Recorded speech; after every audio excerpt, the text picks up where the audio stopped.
Hello everyone, welcome to today's lecture. So today we are going to discuss and continue the topic of audit under fiscal law. In the last lecture, we discussed, how to audit public trust, what do you mean by audit under fiscal law, and we also discussed audit under section 44 AB, like the main provision which is applicable for the audit. Along with that, we understood, what is the definition of accountant? Under section 288 subsection 2, who are accountants, who are eligible, who are not eligible, means disqualified person not to be eligible for being an auditor under tax audit laws. Okay, so this was with respect to last lecture that we discussed. Now this was section 44 AB mainly governs with the audit provisions, to whom the audit is applicable. Now, once section 44 AB is applicable, we need to see rule 6, which describes, what are the things, what are the audit procedures, or you can say forms that a assessee is required to submit. So that are basically the audit format of audit report. So, as per rule 6G, as per rule 6G, if a person who carries on business or profession and who is required to audit, who is required to get his account audited, then he needs to submit audit report in the form 3CA. So, for example, if today I am required to get my accounts audited under any other law other than the income tax law, then I'm required to submit the audit report in the form 3CA. If my audit is only being conducted under the tax laws, fiscal laws, income tax act, then my audit report will go under form 3CB. So,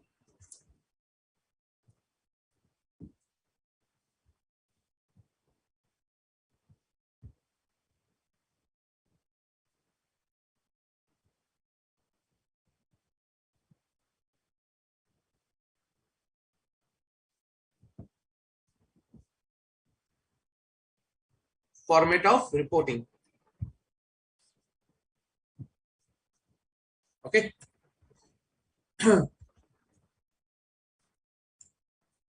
So as per rule,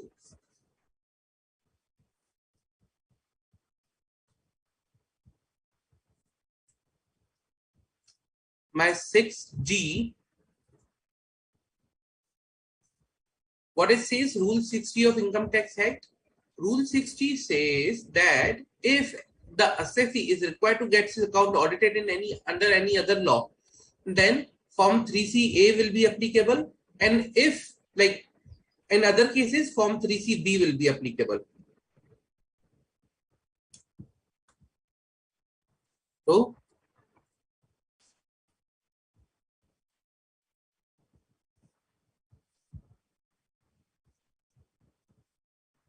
if audit under other law is applicable, then form 3CA, otherwise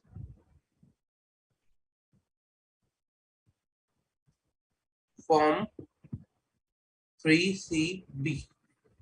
Okay. So if so on the basis of that, we will be deciding, whether form 3CA will be applicable, form 3CB be applicable. Okay. Now that was my first rule 6G1. Okay. Now there is another sub rule of rule 6G which talks about the person, the audit report of the accounts of the person who is mentioned in section 44 AB, shall also be submitted, or the particulars which are required to be furnished under section 44 AB shall also be submitted in form 3CD. Means, other than this,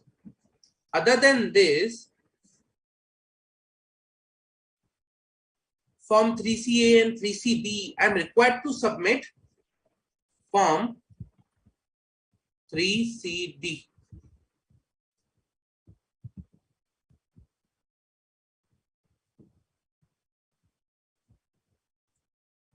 And it is said that the particulars which are mentioned in there 3CD, I am required to report upon them. Okay. So these are the basic reporting requirements under with respect to the audit under fiscal law.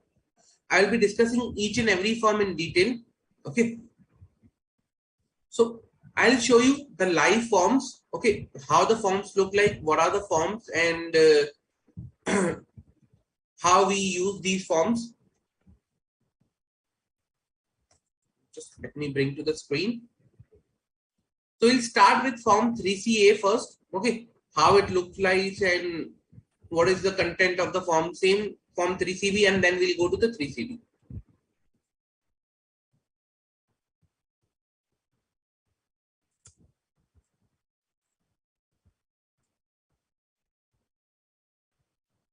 Okay. So this is Form 3CA that we are looking. Okay. Now let's see the content of Form 3CA. 3CA is applicable in case where the accountant of the business or profession of a person, accounts of the business or profession of the person have been audited under any other law. So if it is audited under any other law, then this form will be applicable. Understood? Clear? Okay. Then if you see the content of this form, so basically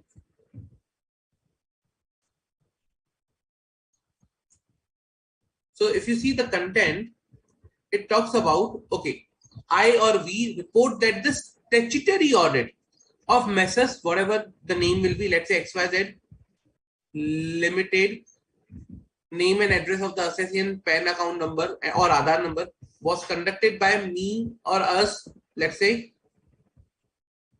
ABC and Associates, in pursuance of the provisions of, like under which act you have already conducted an audit. So you need to provide the name of the act, under which act you have already conducted the audit. So under the provisions of, let's say, Companies Act, under the provisions of Companies Act, okay, we conducted the audit under the provisions of Companies Act, and we attach a copy of our, I'll remove this. Okay, copy of our audit report dated, let's say 31/3/2022, along with the copy of each profit and loss account and income expenditure account. This will be removed because it's a profit and loss account for the period beginning from 1/4/2021 to the ending on 31 March 2022. The audited balance sheet is at 31st March 2022. The document declared by the said act or to be part or annexed to the profit and loss. This will be removed, income tax and balance sheet. Okay. So what this says that we are presenting the tax audit report which is being done under any other act. So we are reporting here the audit report or audit which is being done any other act over here. Then the second point is the important one. The statement of particulars required to be furnished under section 44AB is annexed herewith in Form 3CD. This is as per rule 6G2. So under rule 6G2, you are required to report certain details which is there in Form 3CD, and here it is said that it is annexed herewith. So that's a part of audit report. In my opinion, and to the best of my or our information, and according to the examination of books of accounts, including other relevant documents, explanation given to us, this in the said form 3CD are true and correct subject to the following observations. Means if you identify any negative comment, you can provide over here in form 3CA. So this is qualification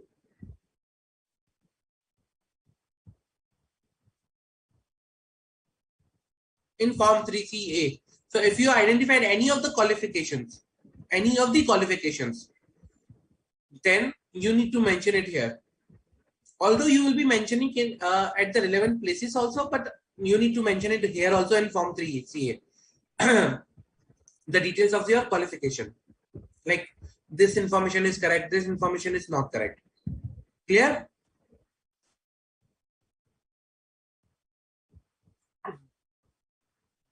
See, then the next, there are some notes given already. Delete wherever applicable. Okay, fine. This report has to be signed by a person eligible to sign the report as per the provisions of section 44 AP of Income Tax Act. This means accountant defined under section 288(2), where any requirement in this form is answered in the negative or with the qualification, give reason thereof. Means not only the qualification plus the reason that you are required to provide. The person who signs audit report shall indicate reference of his membership number, certificate of practice, authority under which he is entitled to sign the report. So over here, you need to provide name and stamp of the seal of signatory plus membership number plus your FRN number, date and place that is there. These details are required to be given. Also remember, there is a requirement for the UDIN. So now UDIN also is required to be generated for tax audit report. So UDIN will also be generated for tax audit report and it will be mentioned on the audit report itself.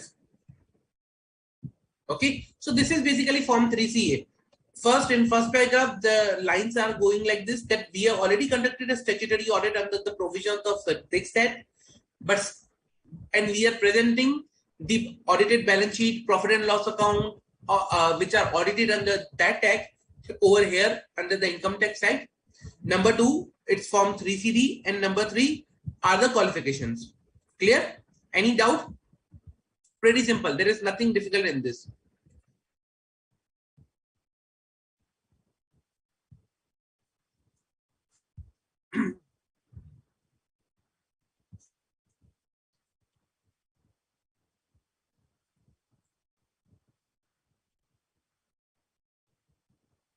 Any doubt?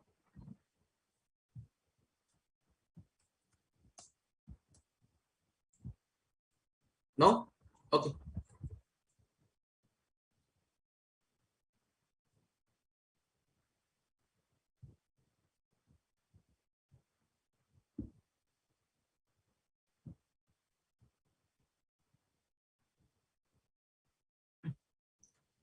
Correct, Sairam. If the entity is audited under income tax law and not any other law, then it will be required to file form 3CB and 3CD. So the audit report will go in form 3CB and the particulars will go in form 3CD. Okay. Form 3CB. Audit report under section 44 AB of the Income Tax Act, pursuant to, in the cases of person referred in clause B of sub rule 1 of rule 6G, means the person whose audit is not being carried under any other law. So it is being audited here only under the Income Tax Act. Okay.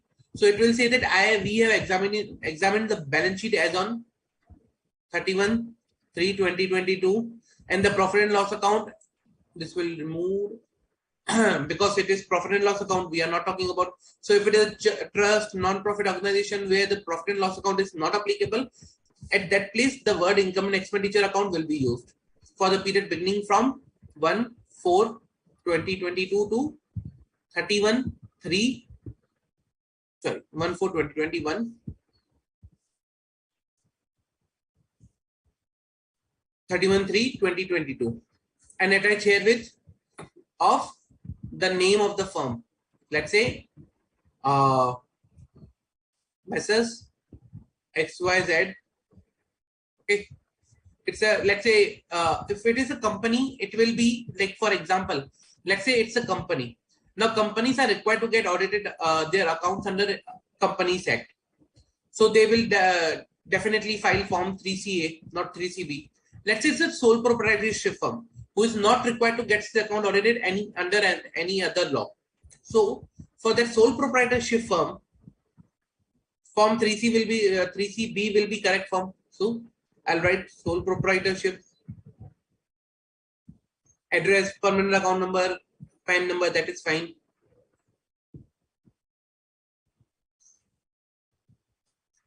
We certify that the balance sheet and the profit and loss account are in agreement with the books of account maintained at the head office XYZ city, and that's just branches. Let's say if there is no branch, then 0 branches. Okay. Then the third point, we report the following observations, comment, discrepancies, inconsistency, if any. Then you need to provide all the details here of qualification.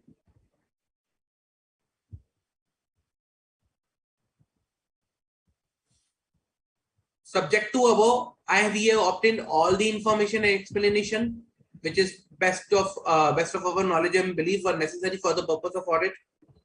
In our opinion, proper books of account has been kept by the head office and the branches.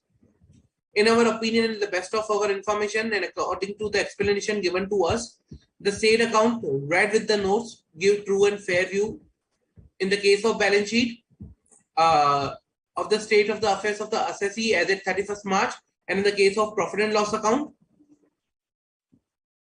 income and expenditure account of the assessee for the year ended on that particular date. So this provide the details. Okay, what are the like what is the thing we are providing in our audit report? Like explanations were received and that were necessary for the purpose of audit. Books of accounts have been kept appropriately. Then gives a true and fair view. Balance sheet and P&L account as on 31st, balance sheet as on 31st March, and profit and loss account as on my year end.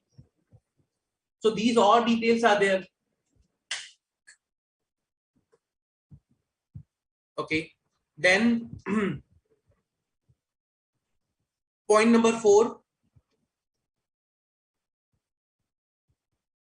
The statement of particulars required to be furnished under section 44AB is annexed herewith in form 3CD. Additional details that we will see in a while.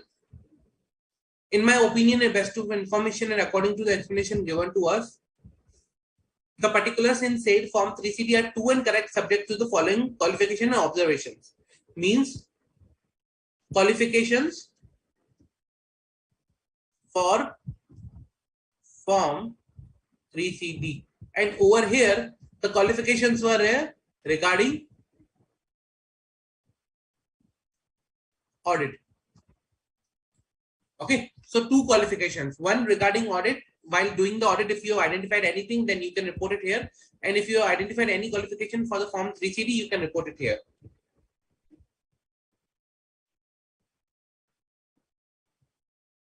Then on the next same name, signatory, membership number, FRN number, UDIN that you are required to generate. This report has to be signed by a person eligible to sign, that is accountant, under section 288(2), and reference like membership number, certificate of practice, authority under which is entitled to sign, all those things. So this is form 3C and 3CB. Any doubt till now? Any doubt?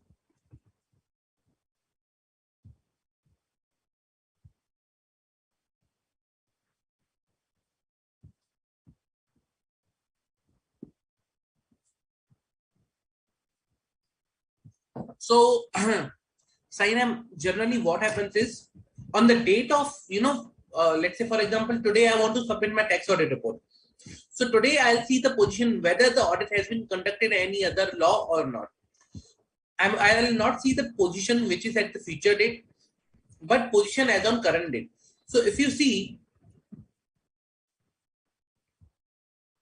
the wordings which are there under Rule 6G, okay.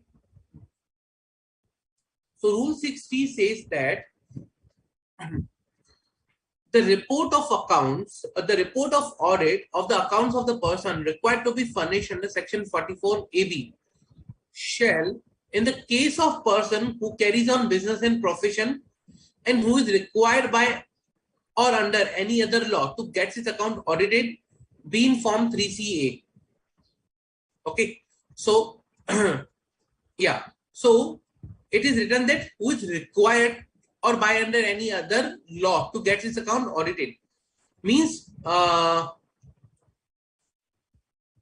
is my file? Over here.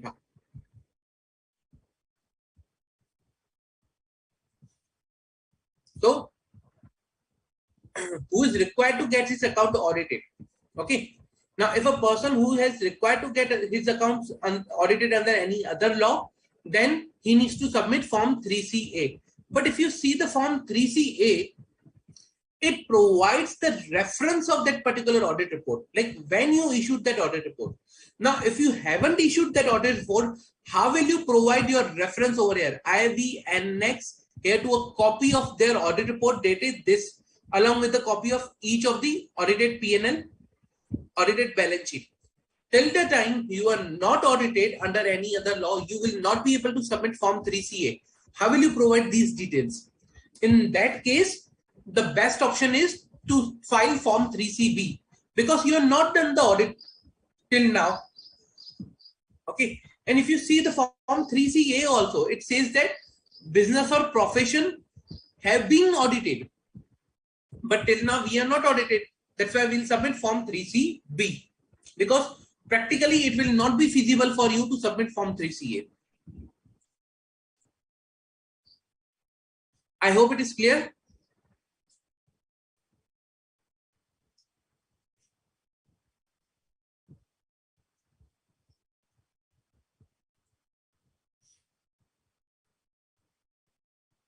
Any further doubt, guys?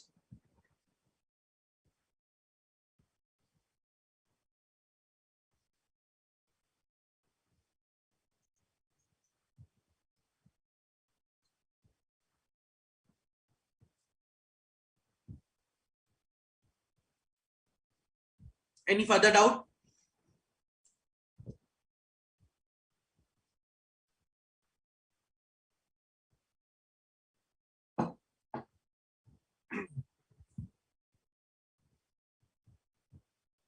Okay.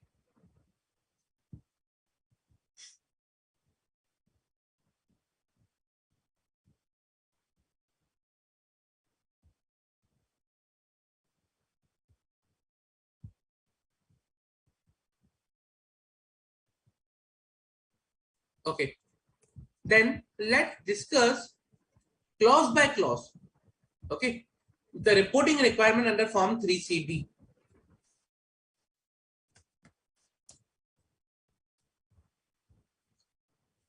I'll be discussing clause by clause the reporting requirement under Form 3CD. Just let me pull up the Form 3CD on screen.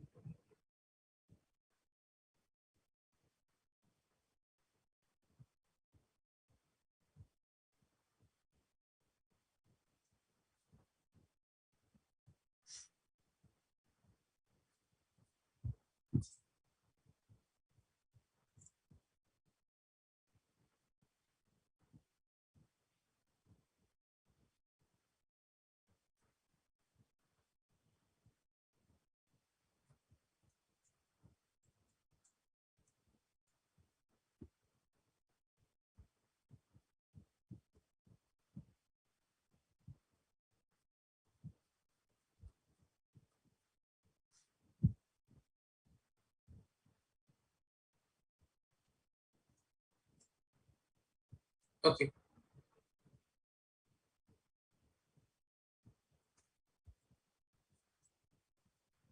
So this is how the Form 3CD is. This is I have summarized and prepared in a different format. But if you want to see the actual form 3CD, okay,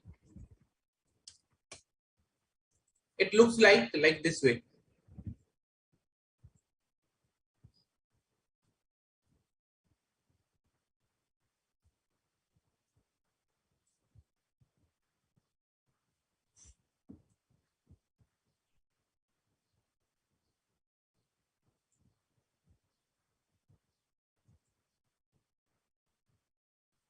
Just a minute, it's coming.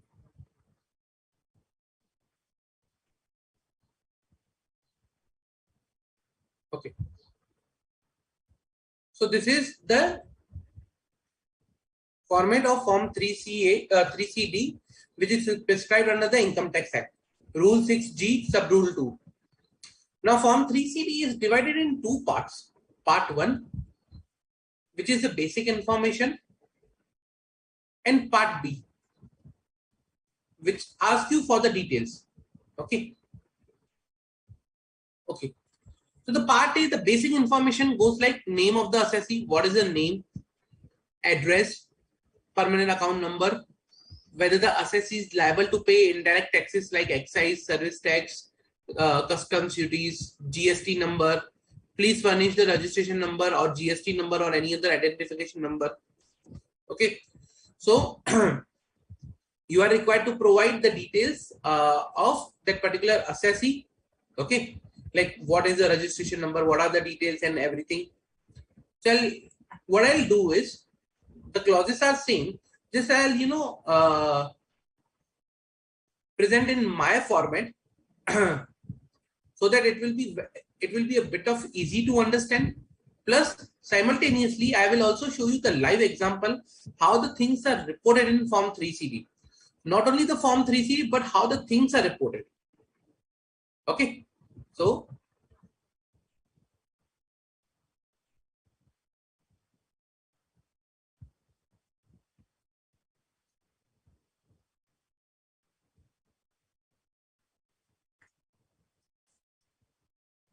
okay. So we saw name of the assessee, that is there, fine. Okay, let's say XYZ Limited. Address, whatever address will be. Permanent account number, let's say whatever permanent account number is.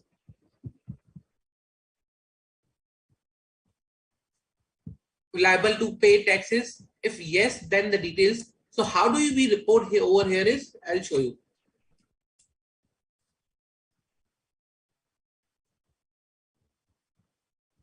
Like this way.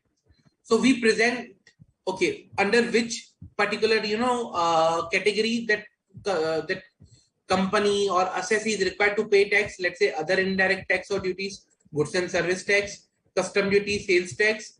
Okay, other indirect tax and duty, which is professional tax. The registration numbers of that particular thing, of that particular what you say, GST, then GST registration number. Custom duty, then there are custom duty identification number. Like this way, we will provide state also, under which state it is registered. So this is how the details are submitted under clause 4 of Form 3CD.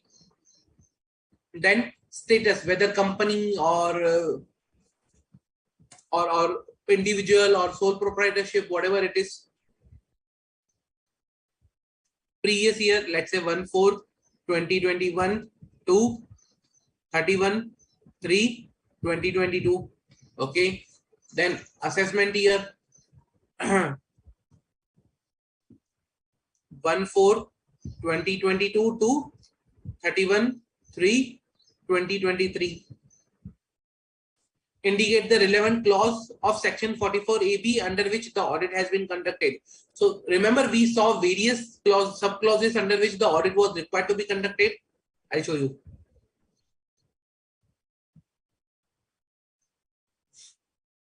Over here, 44ABA, where the turnover exceed, 44ABB, the gross receipts, 44ABC, where the deemed profit under section 44 AE, BB and triple B are lower than our profits are lower than the deemed profit. 44 ABD, which is lower profits but exceed maximum amount chargeable to tax.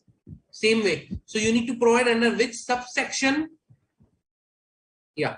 Under which subsection of section 44AB the audit is being conducted. Okay. So let's say 44ABA, where the turnover exceeds. Now, whether the assessee has opted for taxation under section 115BA, BAA, BAB, BAC, and BAD. Okay. So whether the assessee has opted these particular things or not. So if the assessee has opted under these particular schemes for the taxation, the concessional rate one, then you need to provide the details thereof over here. Yes or no.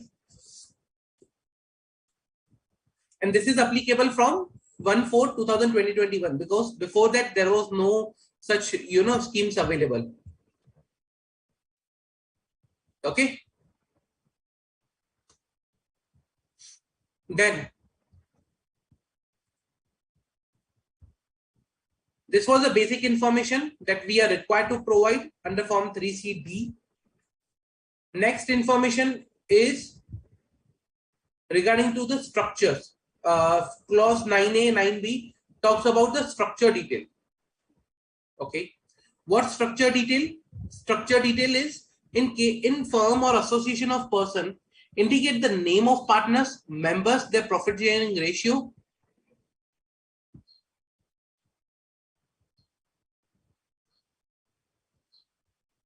Also, if there is any change in the partners or members or profit sharing ratio since the last date of the preceding year, the particulars of such change, you are required to provide the details of change. So, so if there was any change compared to the last year, you need to provide over here. Now, to provide these details, okay, to provide the details, we need to understand how we need to provide it. For example, what are the audit procedures you need to do?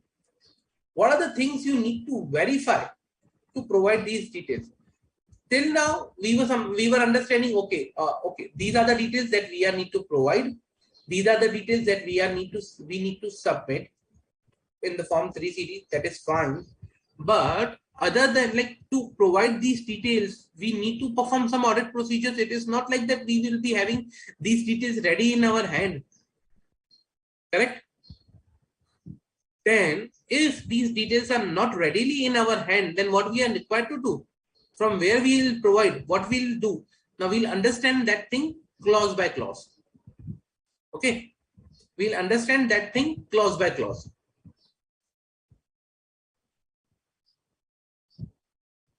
So first,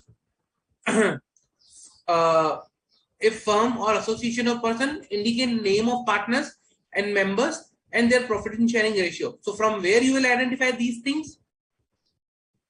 So you need to obtain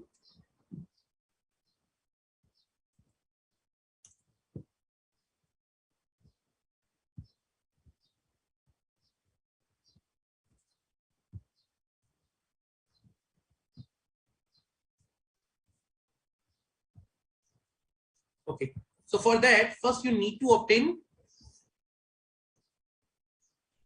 if it's a firm or AOP, you need to obtain a deed of partnership firm or AOP. Okay, to understand who all are partners plus their profit sharing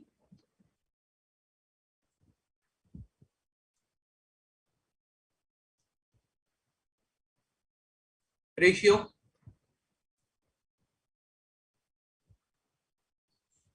You need to understand, okay, who all are partners and their profit sharing ratio by obtaining the deed of partnership, okay, or AOP. Number 2, you need to identify the members, like the partners over here, you need to identify them and need to obtain their details if not mentioned under the deed. So for example, only in the deed it is mentioned that partner ABC will be there. Now, who are ABC, what are their PAN numbers, and all those details you need to obtain if it is not mentioned under the your partnership deed. Okay. Second, if there is any change in the partners or members of in their profit sharing ratio since last dates of preceding year, the particulars of such change. So, if there is any change, how will you identify there is a change? Now, the question will be, how will you identify where there is a change or not? So, you need to check, okay, original, first you will see the original, documents for the form, for the clause 9. Then, if there is any addition to the partnership, retirement to the partnership, so verify deeds of admission, retirement, restructuring of partnership or AOP. Okay, understand the deed of admission, retirement, or something like that which is available. So you need to see these deeds so that you can identify for this will show you details of changes.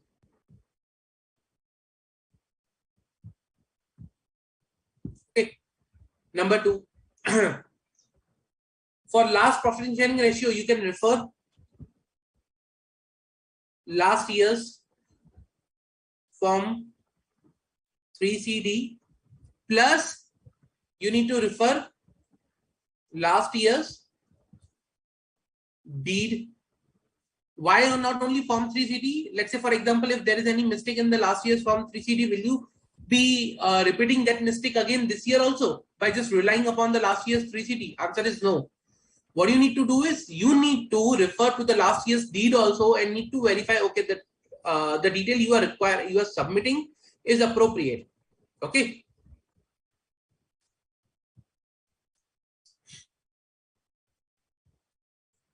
Okay. Then obtain the details of changes.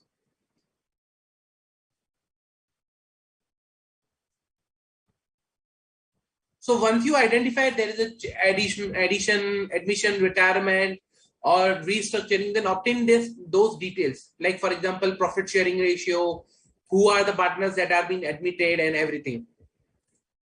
If there is no change, if you are not able to identify any change, then obtain management representation that there is no change. Okay, so you need to obtain management representation to verify, okay, there is no change. Clear? This is how you need to obtain details for this particular clause 9A, 9B.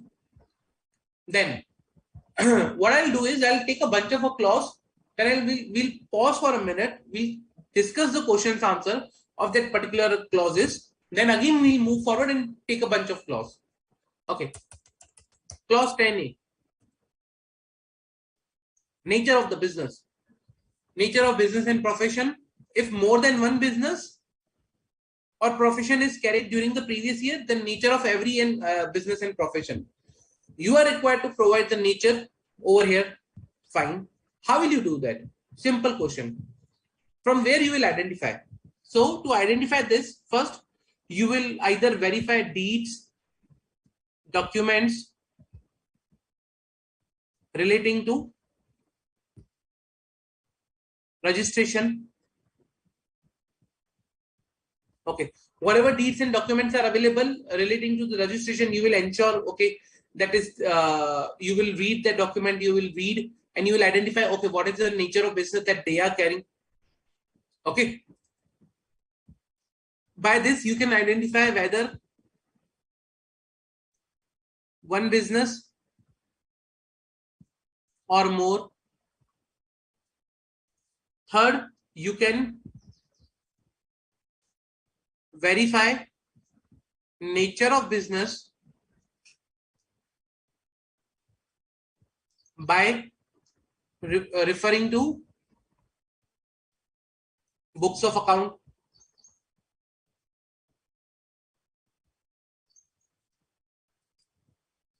Why are we referring to books of account? Let's say, for example, if it is a manufacturing concern, okay, if the entity is a manufacturing concern, in my books of account, I will be seeing expenditure related to the manufacturing. I will be seeing plant and machinery. I will be able to see the purchase of raw material.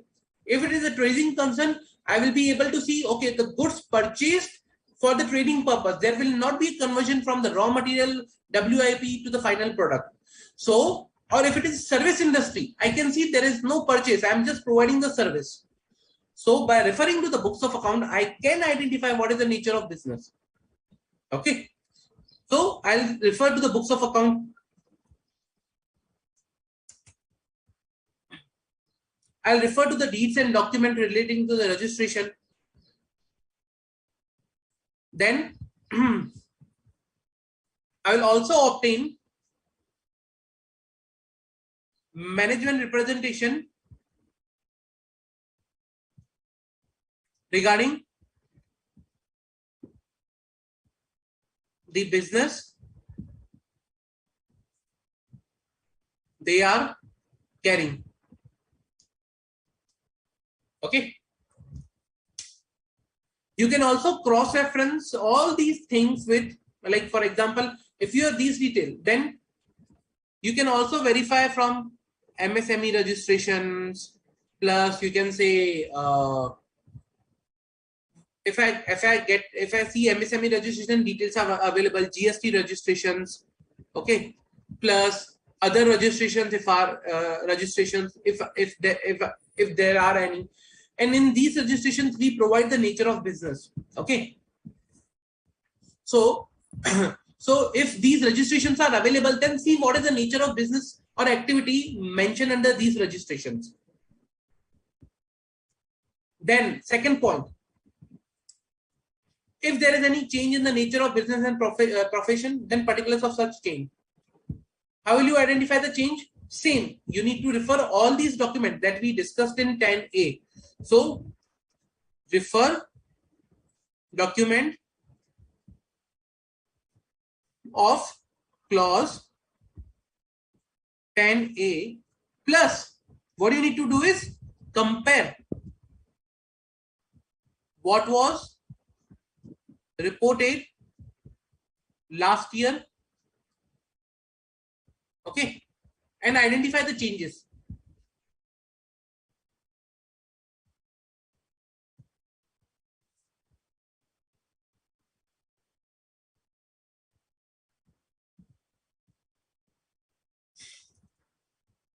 Once you identify the changes, then you need to mention the changes over here, okay, and you need to validate with the additional evidence that you need to collect. Now, if there are no changes, then take management representation for that.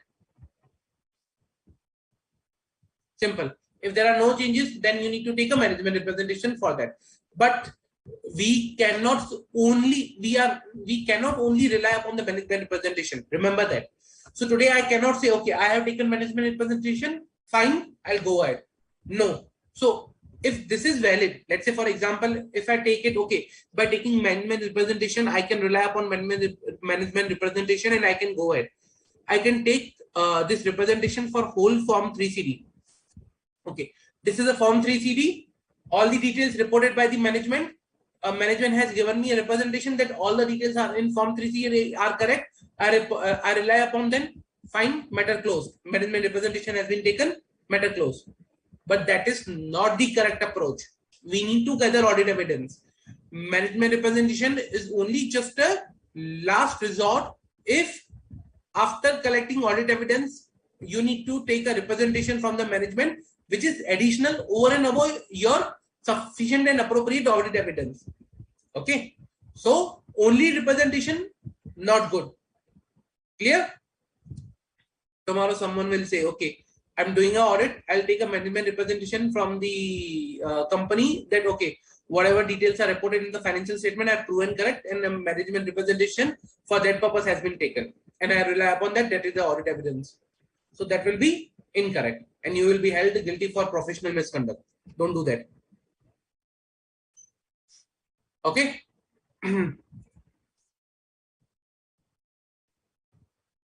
So this was regarding the change.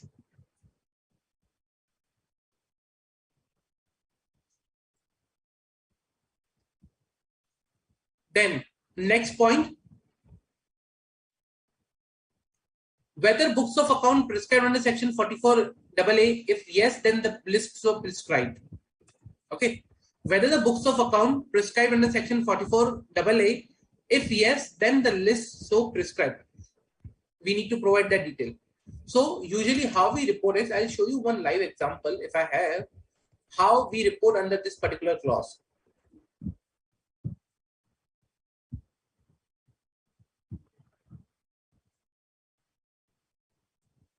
Guys, whatever I'm showing as an example, it's an example. It is not that you need to report in this way only. This is an, just one of the example. Okay, hypothetical example I'm reporting over here. I'm showing you over here. Okay, there can be various ways to report, but this is one of the ways that I'm showing you. It's not the only way, but one of the way. See how it is reported. So whether books of account prescribed in the section 44 AA, answer will be yes. If yes, then list go prescribed. So cash book, bank book, sale register, journal, ledger, all those books which are prescribed under 44 AA. But for this, what you will do? How will you verify? You will obtain list of books and records maintained by management. Obtain, okay, a list of books of record that are maintained by management. Okay, then refer section 44 AA for requirements. Go to section 44 AA. What 44 AA says? What are the things that you are required to mention? What are those things that this section requires us to maintain?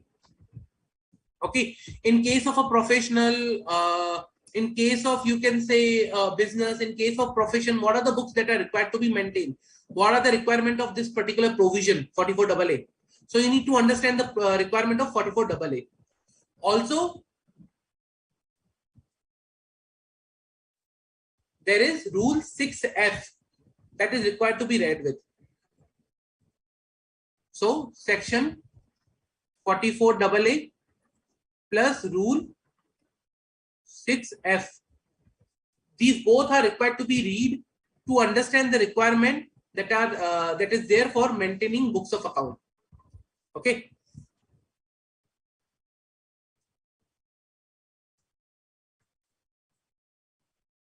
Then what you are required to do is you are required to identify, okay, whether these books are maintained. So you need to identify whether these books are maintained for each and every business separately or combinedly, like this way. Okay, so I can say, okay, for this particular business, if multiple business,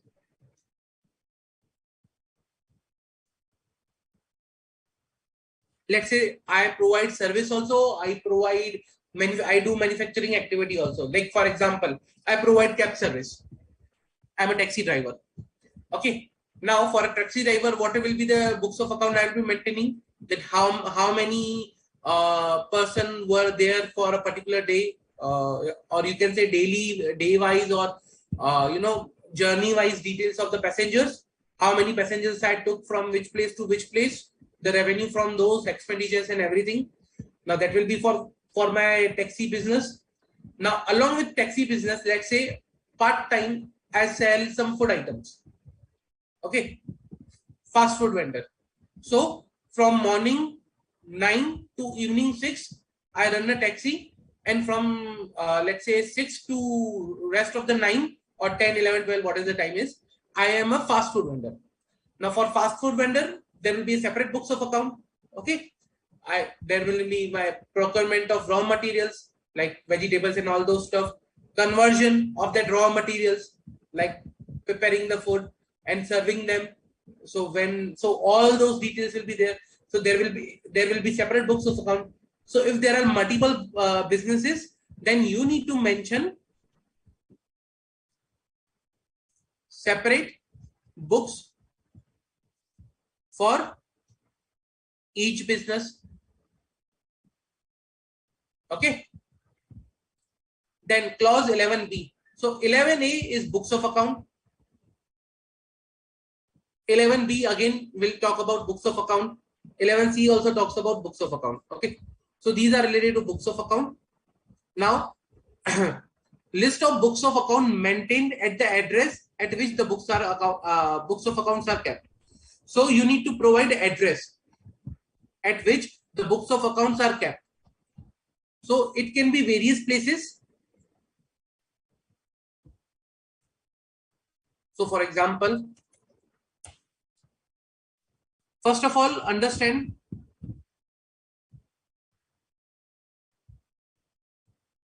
places of business from where I conduct the business, the places. Number 2, understand branches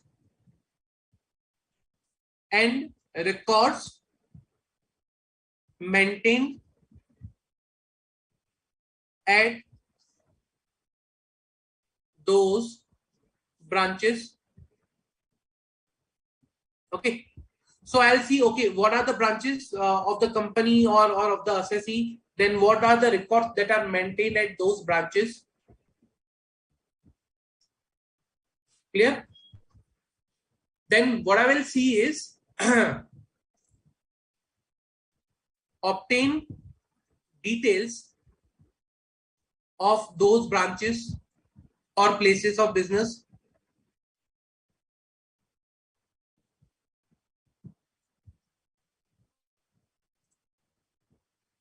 When I say details means, what are the details that I need to obtain? Address. Okay. Okay. What is the address of that particular place, and books of accounts maintained at that particular place. So you need to obtain all those details. Then also obtain management representation specifying, okay, these are the books of account maintained at these places. Simple. Okay. Now, just a minute. Yeah. So the next point is, in case of books of accounts are maintained in a computerized system, mention the books of account generated by computer system. If books of account are not kept at one location, please furnish the address of the location along with the books of account maintained at each location. So you need to provide whether the books of account are maintained through computer systems. Usually yes, books of account are maintained through computer systems. If yes, then the details of that particular thing. So I'll show you one of the example over here.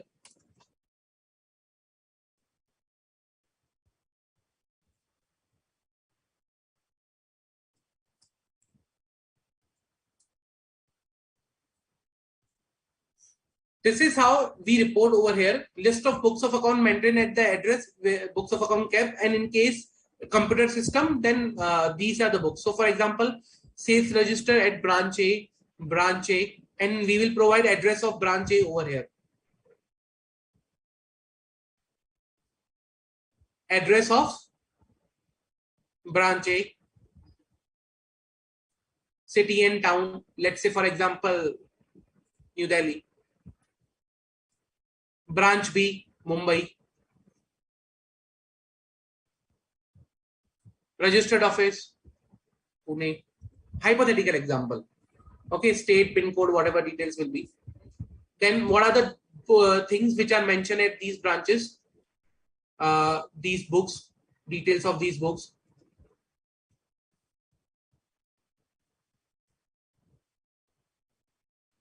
So ledger, sales, purchase, cash, bank, general, ledger, This is purchase register, cash book, bank book, journal, ledger at branch B, registered sale, purchase, cash book. So not necessary each and every books of accounts are mentioned maintained at each and every branch.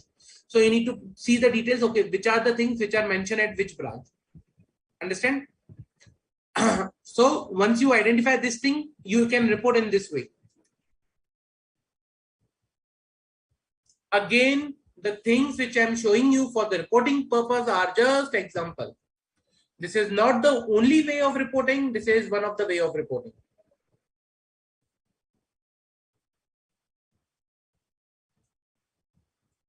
Clear? Okay.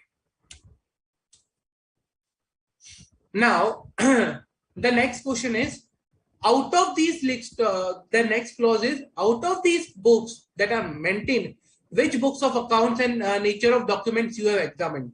So you need to provide the details of the documents and nature of records you have examined. How I do that? One of the example is like this way. I have examined sales register, purchase, cash book, bank book, ledger. This is this. If there are multiple business, then I'll say, okay, this is for business A.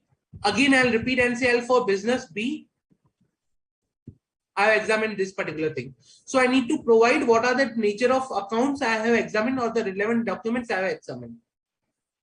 Clear?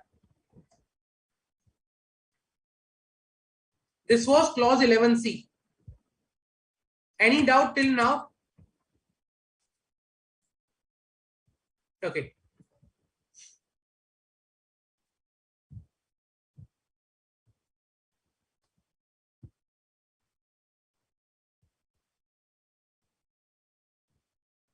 Correct, Sainam. If the audit is already done under any other law, you need to file form 3CA, otherwise 3CB.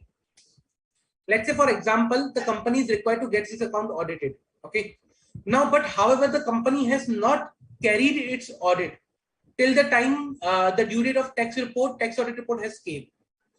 In that case, we need to file form 3CB because the audit is still not done. How will you provide reference in the form 3CA regarding the audit which is still not done? That is practically not possible. That's why you need to file form 3CB. Means you need to see till the time of filing of tax audit report whether the audit is being done or not. If the audit is done, form 3CA. If the audit is not done, form 3CB. Simple.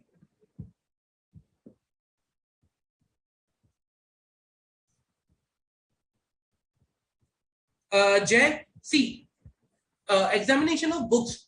If, let's say, for example, form 3CA, you are already doing an audit under any other law. So you are already referring, already examining the books of account. So that's why it says that, okay, if you are done audit under any other law, it will be, what you can say, acknowledged, or it will be counted under tax law also, because you are doing audit based on the standard of auditing. If you do tax audit, yeah, there will be additional requirements of the tax audit or tax laws that are required to be seen, that you will take care while doing the additional over and above the normal audit. So for example, today if I'm doing the audit under Companies Act, I'll follow the same standards of auditing which I'll follow under the tax audit. Just the bit of requirement, legal requirement will change at certain places. For that, we'll do the adjustment and we report accordingly. Okay. So that's why books of examination of books of account is done at both places.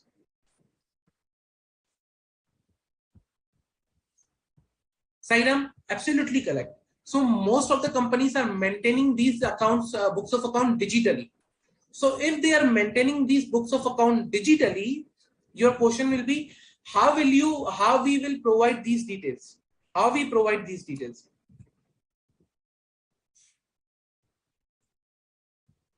So, okay, books of account. List of books of account maintained at the address at which books of accounts are kept. Now, how will you provide these details when the books of account maintained digitally, even at the cloud? Let's say, for example, you are maintain these books of account at cloud. Then you need to provide those details. Okay, these books of account are maintained at the server, which is maintained, which is at the cloud, which is not physically present anywhere, but it is with the service provider XYZ, and it is stored on this particular cloud. Clear? This is how you can provide.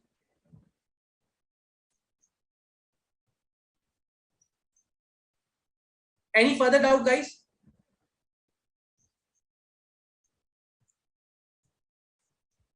Any further doubt?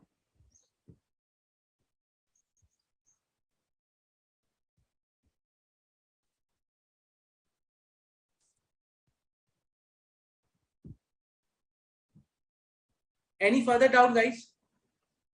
No? Okay. No issues.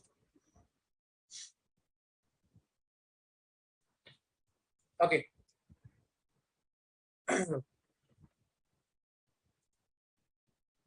Then next clause. Whether the profit and loss account include any profit and gains assessable on presumptive basis. If yes, then indicate the relevant section and the amount of that particular profit. So profit and loss account indicate any profits and gains assessable on presumptive basis. If yes, indicate the amount and the relevant section, like 44 AD, AF, B, BAA, triple B.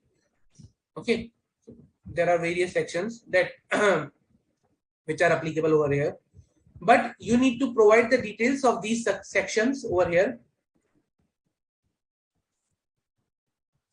and sorry, and under which particular section and what is the amount. Okay, this is the detail you are required to provide. Now, how will you identify about this? Okay, what is the profit under which particular section, and how will you validate these things? Simple. It's not that much complicated. It's pretty simple. Okay. Now, if a company is opting for any of the presumptive tax scheme, okay, if the company is already opting for a presumptive tax scheme, so let's say, for example, 44 AD. Okay. Now, if the company is already opting for 44 AD, now if you see the requirements of 44 AD or 44 ADA, so they are required. They are required as per the provision that you need to show some percentage of profit. Let's say 6%, 8% of the turnover as a profit. Okay, you are required to show this particular amount as a like 6%, 8% of the turnover.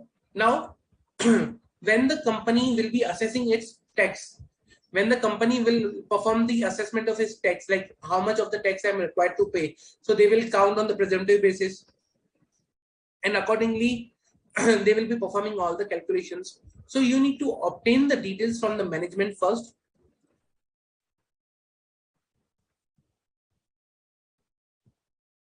You need to obtain the details from management. Okay, representation, whether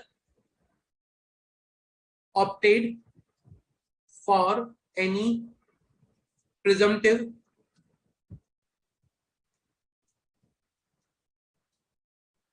tax scheme. They will provide we have or we have not. Number 2, check the provisions of sections mentioned above. Okay, so check the provisions of section whether any presumptive scheme is directly applicable to this company or this assessee or not. Okay, then validate from last year's filing. From last year filings also you can identify, okay, whether any presumptive tax scheme was taken or not in the last year filing also. Clear? So from these particular things you can identify, okay, what are the details that are the company is opting for, what are the terms and what are the you can say provision that the company is referring to. So all those details can be made available can be available from referring to the section. Also,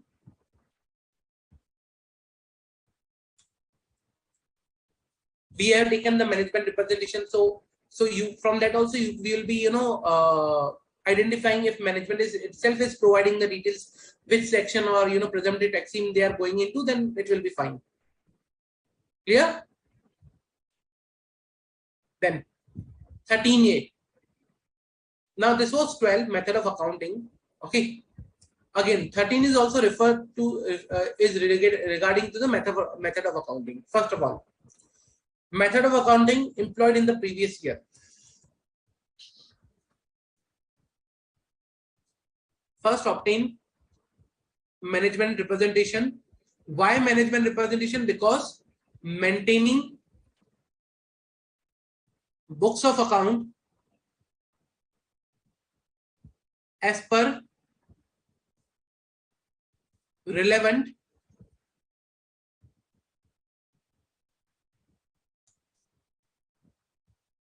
financial reporting framework is responsibility of management. So management is responsible to maintain books of account which should comply the applicable financial reporting framework. It's not we that who are required to maintain, it's the management who is required to maintain. So we'll first inquire with the management. Okay, what is the accounting policies and accounting principles that they are following? So management will confirm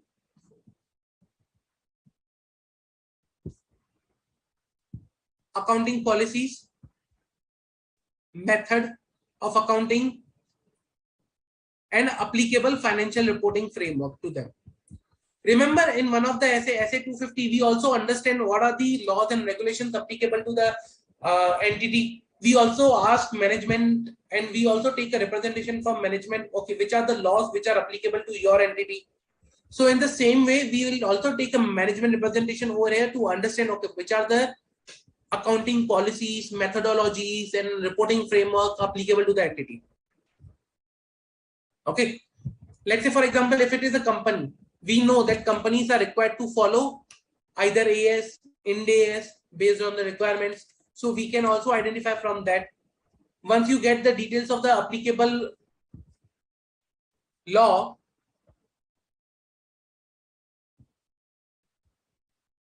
from that also you can identify method of accounting. Okay.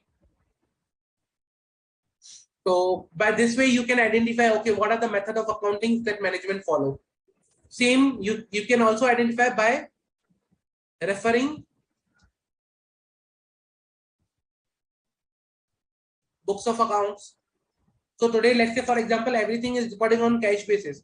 So when you will conduct audit, you will come to know that, okay, this is on cash basis, not on mercantile basis or hybrid system, whatever it is. By referring books of account, you can identify the method of accounting. Second, if there is any change in the method of accounting compared to the last year, preceding previous year, so you need to refer last year's reporting or filing.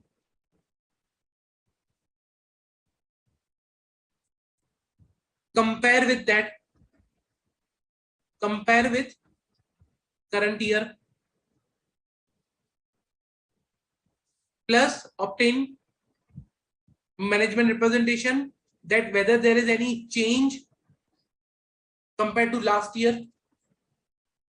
Inquire with the management. Okay, if yes, then you need to provide the details of that particular change. So management representation plus inquire with management. If there is a change, you need to provide details of change. Okay, you need to provide the details of change. What is the change? What was the earlier? What is now? Okay.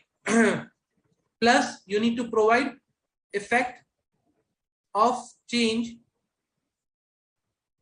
on P&L account, if any, if there is any. Okay, if there is a change, if there is an effect of this change on profit and loss account, then also disclose that. Then you need to provide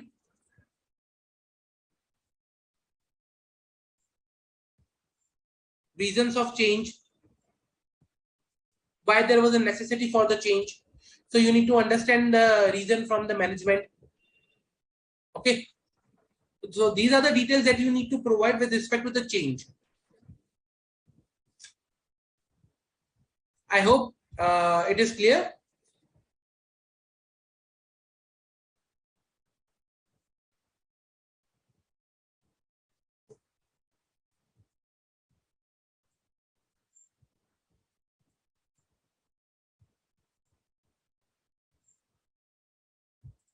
Any doubt till now?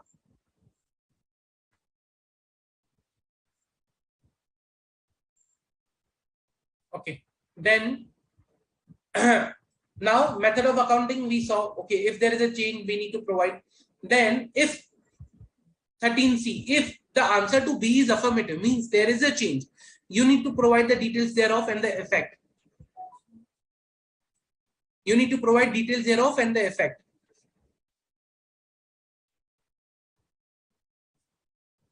So what are these details that we need to provide over here? Okay, serial number wise, what is the details of particular of details of the change? Okay, increase in profit, decrease in profit, you are required to provide in this way. Okay, means quantitative effect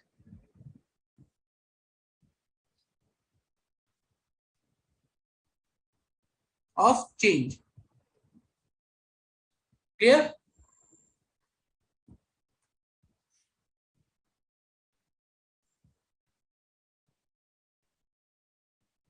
Then 13D, ICDS. So you need to provide whether any adjustment is required to be made to the profit and loss for the complying with the provision of ICDS. Now, understand, okay,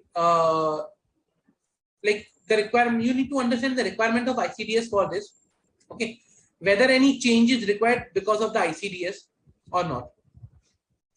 So,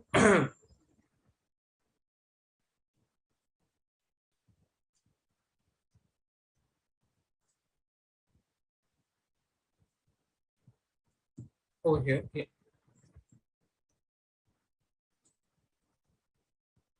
First of all, you need to understand ICDS are for the computation of income for profit and gains and business and profession and IFOS. So these are applicable to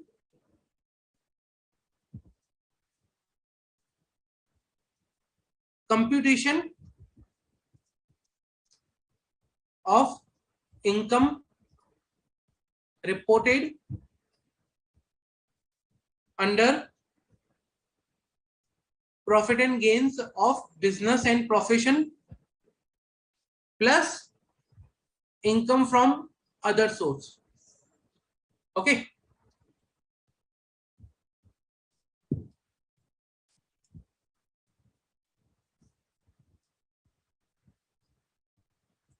So these are the standards for computation of income. Like the name suggests that the income computation and disclosure standards, not the accounting standards. Okay.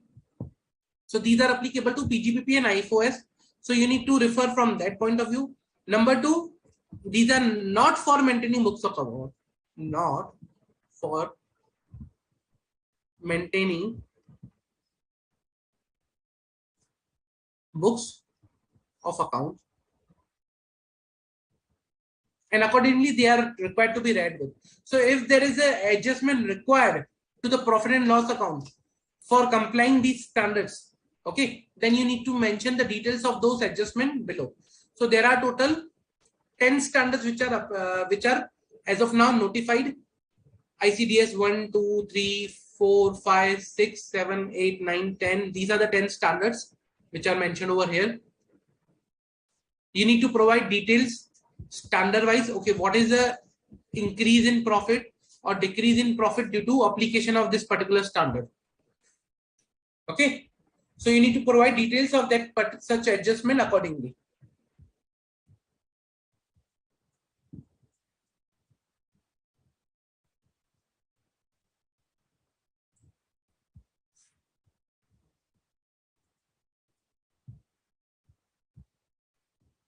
Okay, now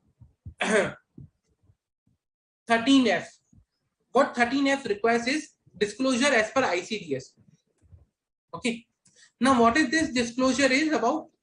So, clause 13F says that, okay, you need to provide a disclosure regarding ICDS means you need to refer, okay, refer where in financial statement you have disclosed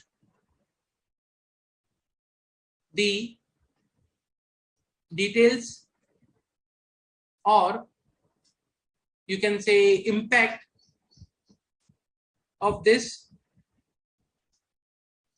ICDS. So you need to refer to somewhere in your financial statement, okay, where these disclosures are given. Okay, let's say accounting policies, or you can say any disclosure which is given in the financial statement relating to these ICDS. So what you can do is you can either cross-reference to accounting policies, maintain accounting policies in financial statement, or you can give a specific disclosure also, but disclosure as per the ICDS. If you refer to the provisions of the ICDS, okay, they require certain disclosure, like to mention the accounting policies and to mention the details that are as per the provisions of ICDS. So you need to refer to those ICDS, what are the disclosure requirements, and then accordingly you need to either provide these details in the financial statement, or either you need to provide reference to the accounting policies or wherever you have already mentioned those details. Clear?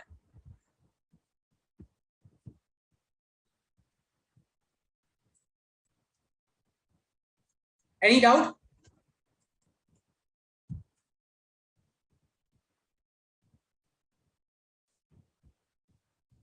No? Okay. Then clause 14 is about closing stock. Method of valuation of closing stock employed in the previous year. Okay.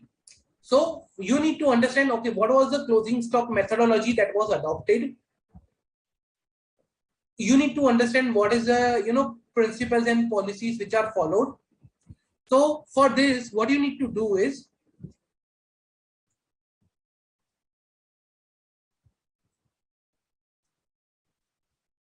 understand the method or policy followed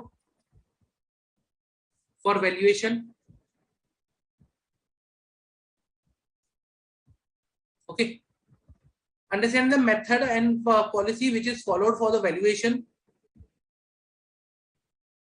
Then inquire with the management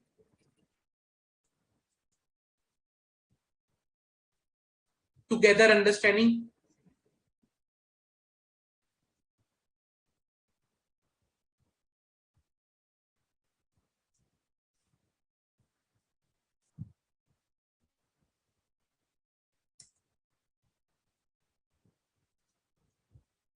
If multiple business, then inquire for each separate business.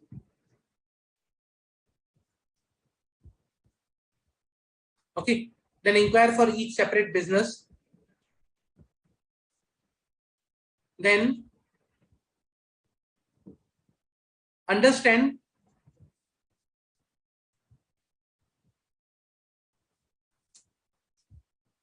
different types of stock maintained and whether each stock has different valuation method. So for example, I may have a goods X for one of my business which is valued on FIFO basis, Some is somewhere I have another goods Y, which is valued on the weighted average. So I need to understand whether I am valuing different stock with a different methodology, singles, all these stock with a one methodology, which method I am following, which valuation method I am following. If it is multiple business, then how that is, in each business, what is the method for valuation of stock? Okay, then how stock is combined and valued, means for example whether it is combined at the SKU level, unit level, or it is combined at the classes. For example, I can maintain, okay, let's say I'm a car dealer. I'll keep this car, let's say for example I'm a Tata car dealer, so I'll keep Tiago separate. This is a stock of Tiago car, this is a stock of Harrier, this is a stock of Nexon. Or I'll value as a one, okay, Tata cars, then Hyundai cars, or like this way. At which level I'm valuing the stock, at which level I'm combining the stock for the valuation. Like this way, I need to understand how stock is combined and valued. And at the end, take management representation. At the end, after gathering all of your information, you need to take management representation. Clear? Any doubt? Now, if there is a deviation in valuation method, then effect thereof on the profit and loss account. So under section 145A, the method for the valuation is provided. So if there is a deviation from that particular method,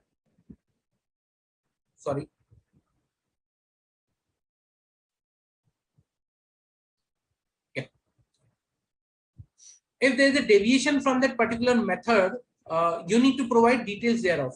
So for that, you need to understand which are the methods which are provided under section 145A.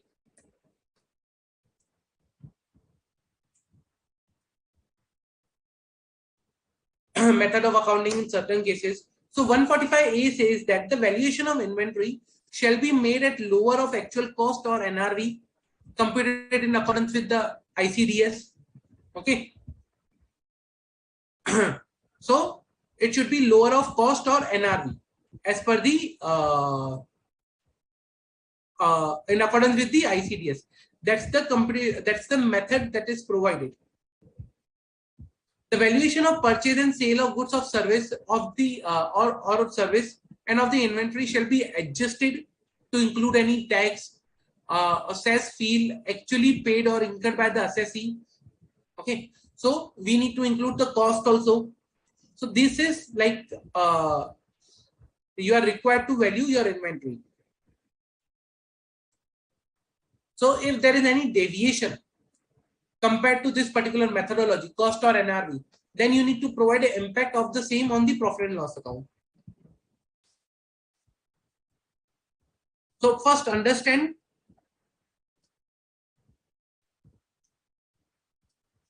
requirements of 145A plus ICDS.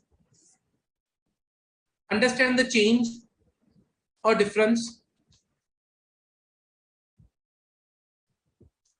How will you understand the difference?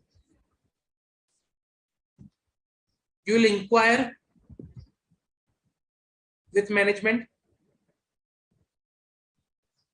You will refer books of account plus records, inventory records, to understand the change. Okay.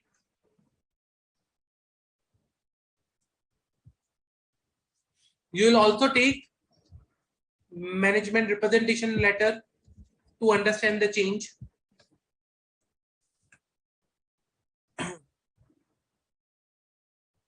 So you need to understand all those things to ascertain whether there is a change or not.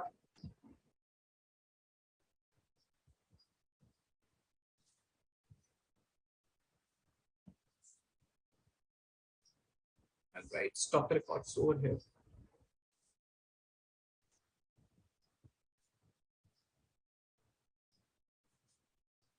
and then you need to report under this clause 14b. Any doubt, guys? Any doubt?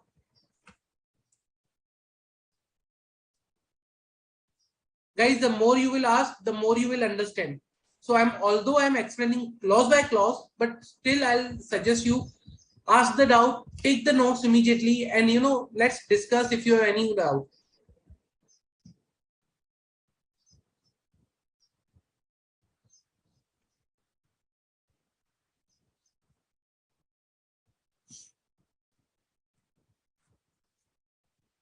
No? Okay.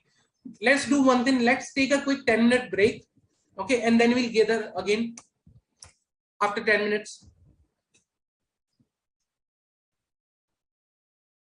Let's take a quick 10-minute break.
Hello guys, welcome back.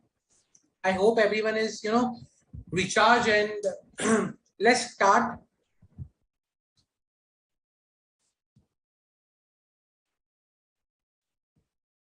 Okay, so till now we discussed with the closing stock one where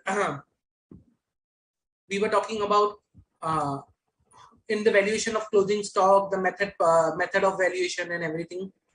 Now we'll move forward and we'll see rest of the clauses.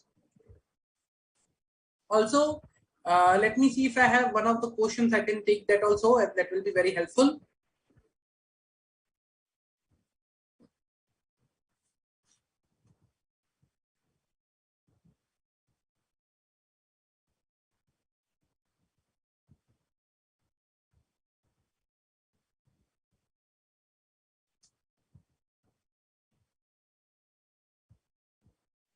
Okay, there are pretty questions that some questions I can take up. Okay, let me bring on the screen.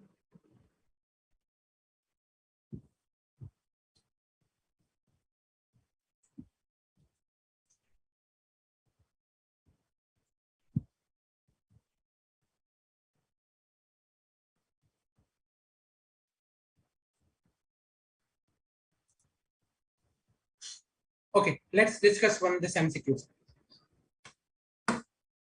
OMR Limited, OMR and Company was appointed tax audit for the time of OBC tax auditor for OBC Limited for year ending 31st March 2021.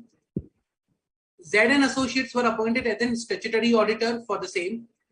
During the period, company migrated its ERP from ERP-A to ERP-B. In this migration, due to some technical error, the company lost the data for certain months. As a result, it was very difficult for the statutory auditor to perform the audit for the said period.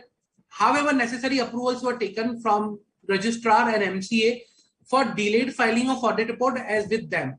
As a tax auditor, OMR and company was not able to finalize tax audit as the statutory audit was yet not finalized. Also, the tax auditor were in dilemma whether they need to file Form 3CA or 3CB in the current case. You as a partner in tax audit firm kindly guide the tax auditor with respect to the tax audit by selecting the appropriate option. The tax auditor should not wait for the statutory audit and their filing, and they should submit their audit report in Form 3CA once the audit is done. Okay. The tax auditor should wait for the statutory audit and only file Form 3CA. The audit report once the statutory audit submit their report. Otherwise, tax auditor will be held guilty of professional misconduct. The tax auditor can file Form 3CB once their audit is done before filing of the statutory auditors, where they are supposed to issue an opinion on the financial statement with respect to a true and fair view. The tax auditor should file Form 3CA and 3CB once their audit is complete, irrespective of the statutory filings of statutory auditor. So you decide whether what should they do. They should wait. They should file Form 3CA, 3CB, or both. What they should do. Come on, guys.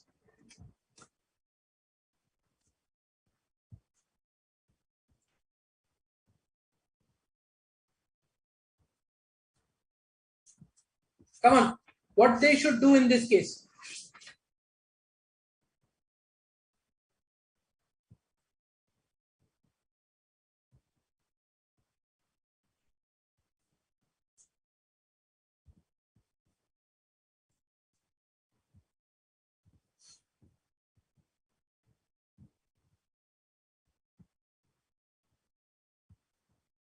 Come on, guys. I'm waiting for your answer. See, okay.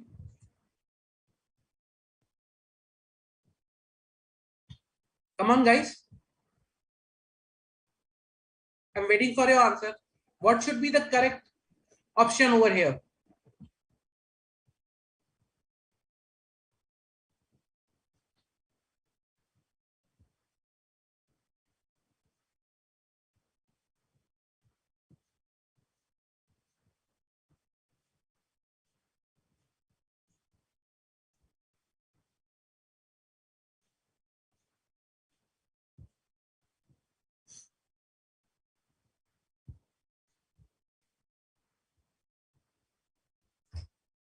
What should be the correct option, guys? Come on.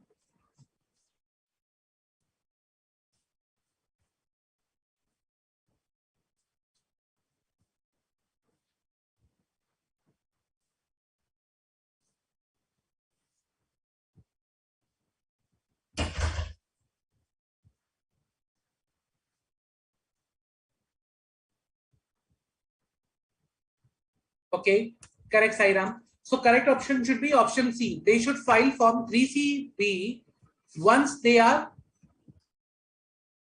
done with audit. So form 3CB should be the correct form. Clear?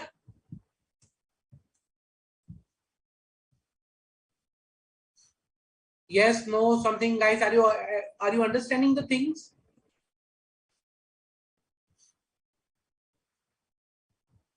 So are you getting the points over here?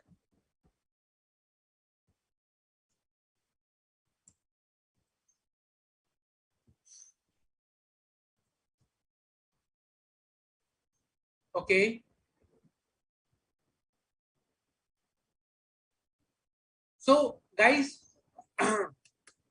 the thing is here that once you understand the provision, it will be very easy for you to apply the provision. Okay. It will be very easy for you to understand what is a particular scenario, what is the provision, and how you can apply it.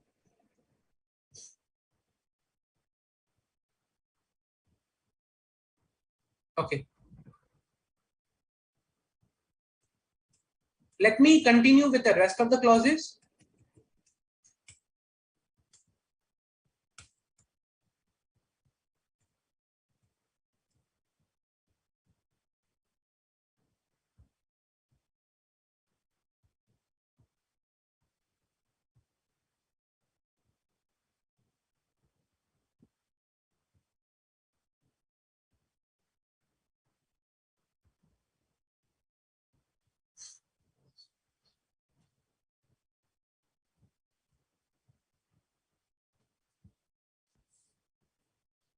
Give the following particulars. Now, clause 15. Give the following particulars of the capital asset converted into stock and trade. So, you need to provide the details of the assets which are converted into the stock and trade, capital asset.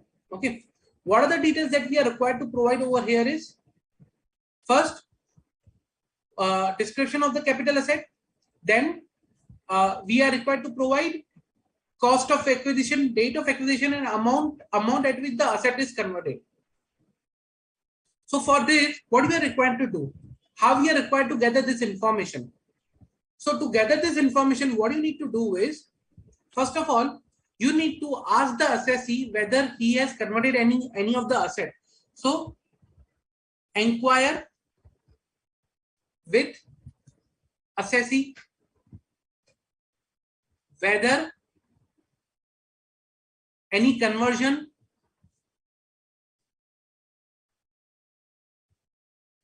has occurred. If yes, then gather the details of conversion. So if yes, then you need to gather the details of conversion, the details of capital asset, date of acquisition, cost of acquisition of that particular capital asset. Okay, and then whether the capital asset has been appropriately converted into the stock and trade. How will you verify the same thing? You can also verify the same thing from fixed asset, register, or records.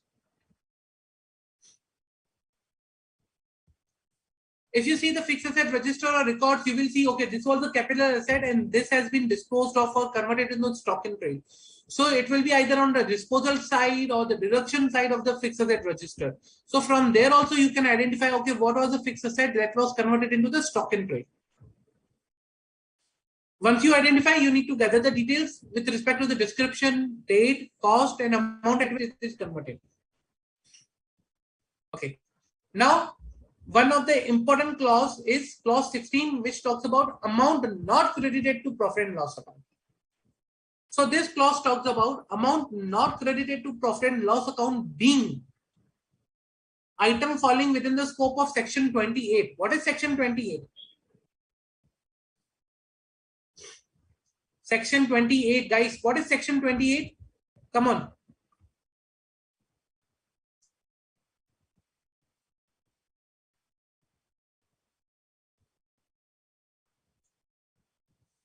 What is section 28, guys?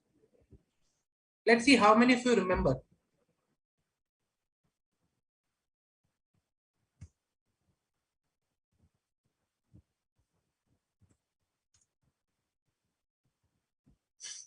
It is the charging section for the profit and gains of business and profession. So section 28 is the charging section. Okay. So item falling within the scope of section 28 means item which is chargeable to income tax under the head of profit and gains of business and profession. Okay. So that is in charging section that says that, okay, any item chargeable to tax under the head of profit and gains on business and profession. Second, item not credited to profit and loss account being pro forma credit, drawbacks, refund on duties of excise, custom service tax, refund on sales tax or GST, value added tax. Okay. So if any refund received, but you are not credited to profit and loss account. So those items. Now, third is escalation claims accepted during the year not credited to profit and loss account. Any other income which is not credited to profit and loss account, and capital receipt which is not credited to profit and loss account. Now, when I say these items,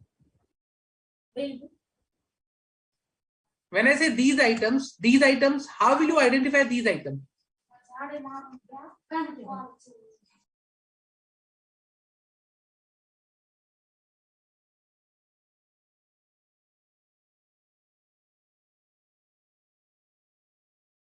Sorry. Yeah. So how will you identify these items? So these items, for identify to these items, what you need to do is, first, let's say clause by clause, item falling within the scope of section 28. Okay. For that,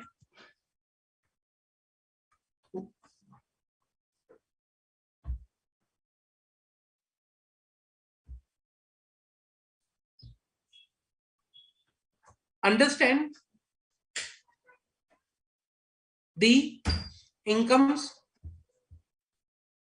which are not credited to P&L account. See, here the word is not credited. I'm not concerned about the debits, but I'm concerned about the credits. So incomes which are not credited to profit and loss account directly parked to either assets, liability, or equity. Okay. Means these are income which are falling within the scope of section 28, but these are not credited to profit and loss account. You need to inquire with the management to understand these items. So inquire with management whether any such item exists. Okay. Plus, you need to verify the books of account,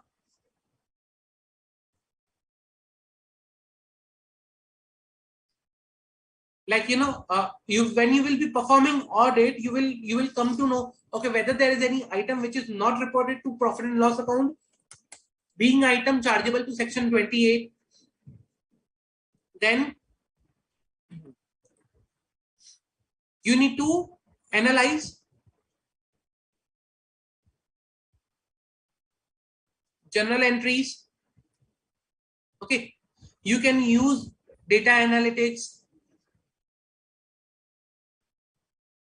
you can use computer aided audit techniques, ACL, to identify these type of entries or items which are not credited to profit and loss account, but they are in the nature like these are income or falling within the scope of section 28.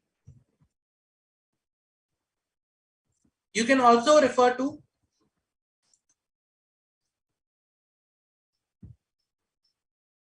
previous period reporting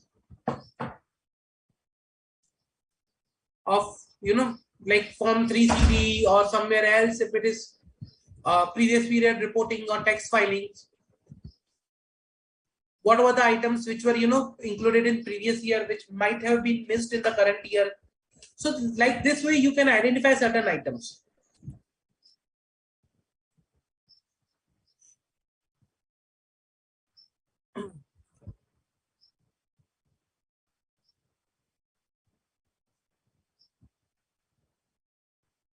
Okay, so this way you can identify, okay, these are the items or these are the questions, or you can say not questions, these are the items or or things which are not credited to profit and loss account being in the nature of item falling within the scope of section 28.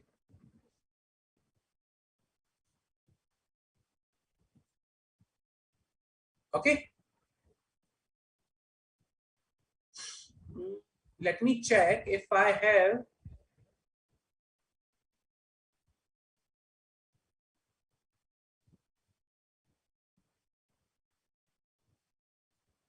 Wait a minute. So I have one more question over here, which can be very helpful. It's a detailed one. Wait a minute.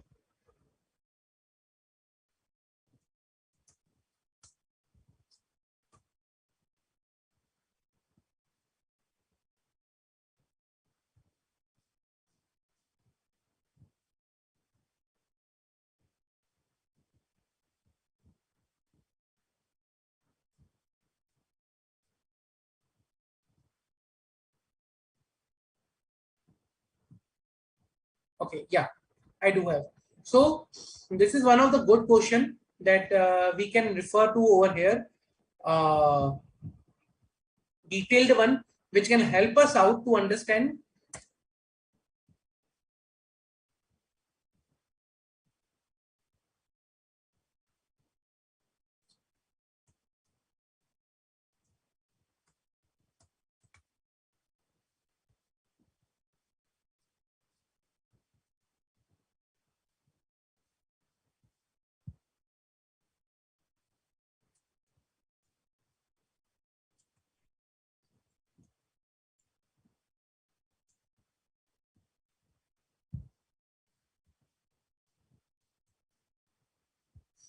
This is, you can consider a big case study or big question, which is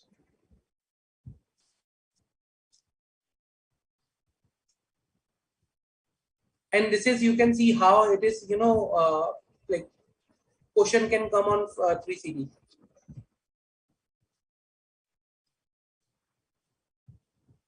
Okay, clear. Now, under this question, I'll tell you how this is framed is, this is the given, this is the balance sheet for particular, that particular person or assessee, you can say over here. This is, these are the, sorry, P&L account of that particular assessee. There is a additional information given. Okay. Now, what we'll do is, when we'll discuss clause by clause, when we'll see clause by clause, I'll also refer to some additional information from here, this particular portion, and I'll show you that how we need to report in that particular clause. Okay. So I'll just keep it here, parked here, this portion, and we'll discuss once I'll come back to the clause and clause of that particular item. Yeah. So we are clear with the items falling under the scope within section 28. Then any refunds, drawbacks, or duty credits that are there. So for this, what you need to do is, you need to identify items which are in the nature of refund. You need to identify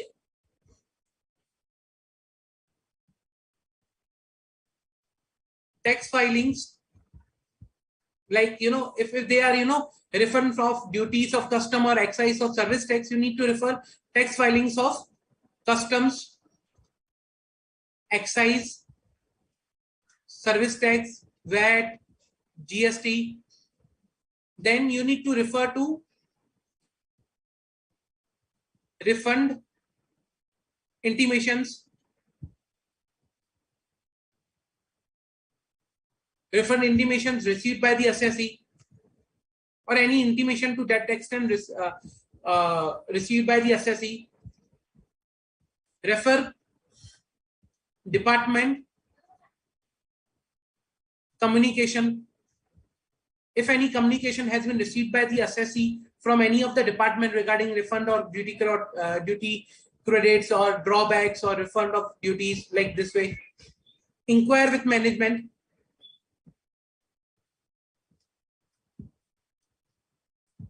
Then analyze books of account, especially duty accounts, let's say custom accounts, sales tax account, VAT account. If any of the refund has been received and parked in that account. You can also analyze bank accounts for any duty credit or refunds. You can take management representation if there is no duty credit or refund received.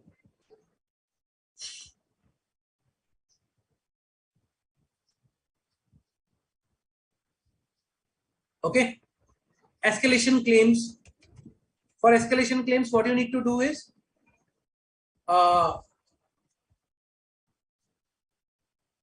analyze the contracts and their escalation clause.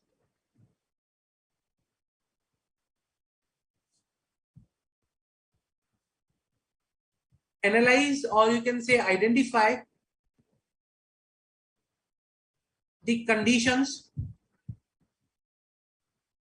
which can trigger the escalation clause of contract. Okay. Then amount received in contracts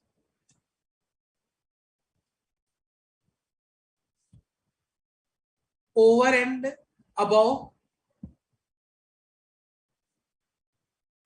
the revenue schedule. So usually in contracts, what is the scenario is the payment schedule or the revenue schedule is defined. Okay, like at which place what amount will be received.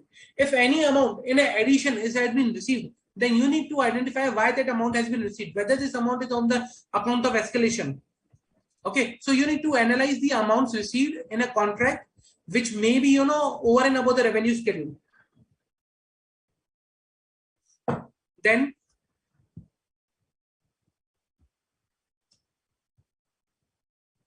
inquire with management.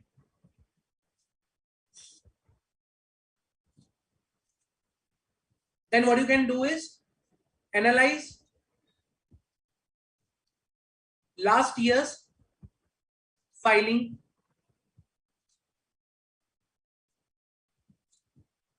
If no item has been found, then you can also take management representation onto that.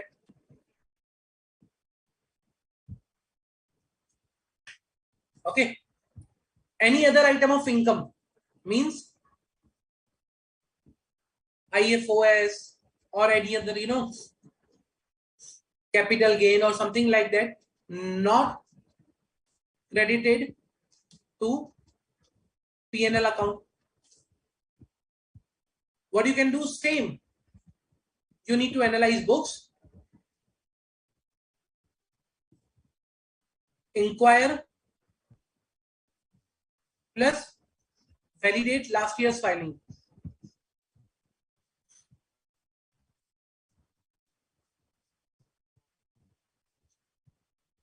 not validate, I'll say compare.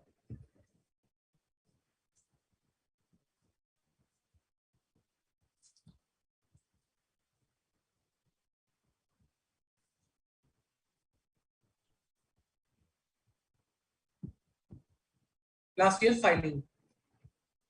And then MR. If nothing is found, then MR. Simple. Analyze, inquire, compare, MR. Clear? Or you can say like this way.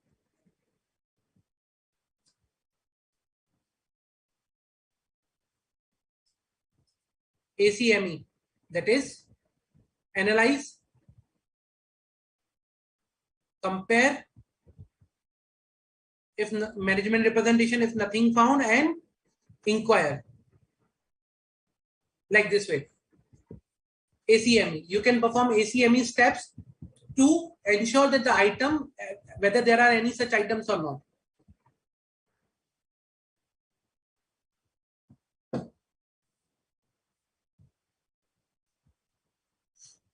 Okay. Any capital receipt not being credited to profit and loss account. How will you identify? How will you identify any capital receipt not being credited to profit and loss account? Simple. You can inquire, you can go through financial statements, you can, check for last year's filing, you can, and at the end you can take management representation. Again, same. You need to perform ACME steps to identify if there any capital receipt is present. Clear? Simple. Analyze books of account, compare with the last year filings. You can take management representation, you can inquire with management.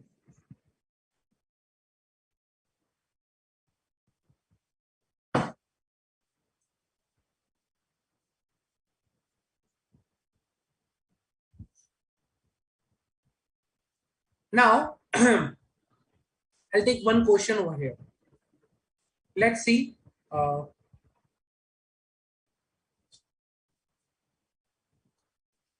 Okay, one question over here. Let's discuss that particular question.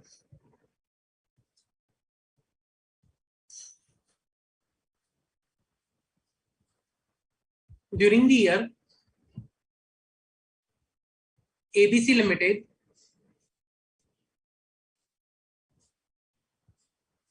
filed a claim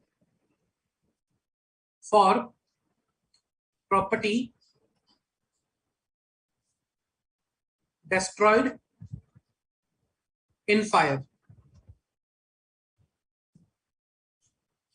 The claim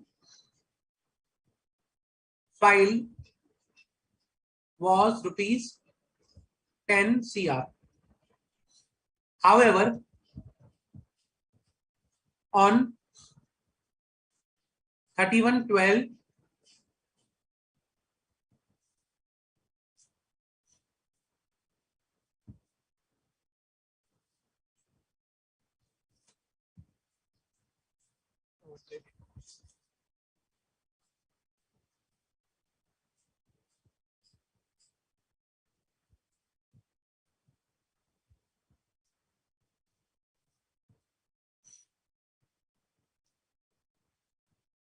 the insurance company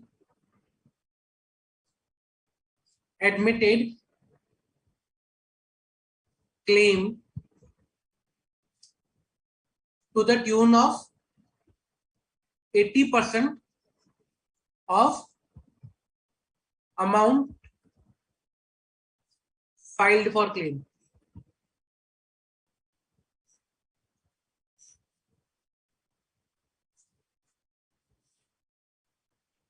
This was paid on 15/01/2022. Okay.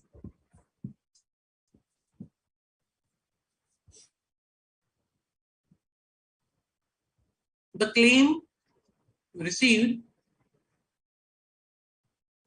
was adjusted by passing following journal entries. Which are these journal entries? First, loss on fire account debit to building, let's say rupees 10 CR. Amount are in CR, okay? In rupees CR. Second, the claim received, which is bank account debit to claim received account, repeat 8 CR.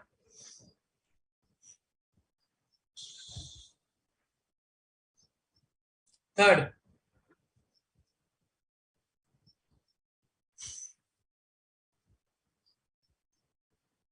claim received to loss on fire, rupees 8 CR.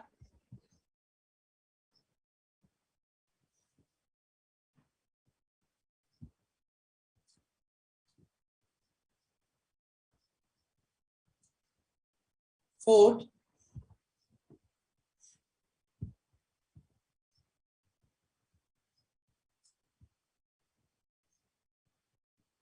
profit and loss account debit to loss on fire, rupees 2 CR. Now you tell me where this will be reported. This is the question. Provide appropriate reporting under Form 3CD.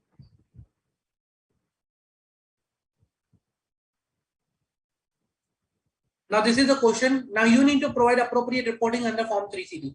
Which clause you are talking about and what is the particular subclause you are talking about?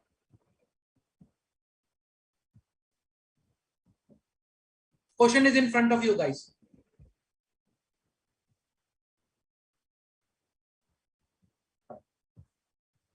Pretty easy. There is nothing difficult in this. Trust me. We just discussed.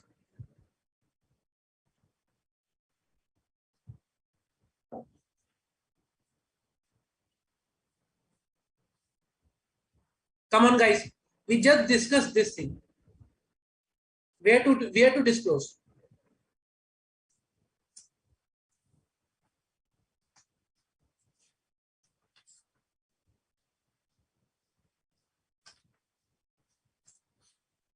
Where to disclose this particular amount?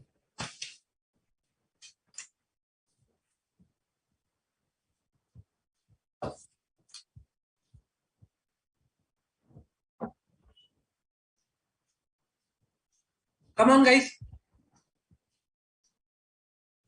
Sairam, I also need subclause, not on the clause, but the subclause where you want to refer to.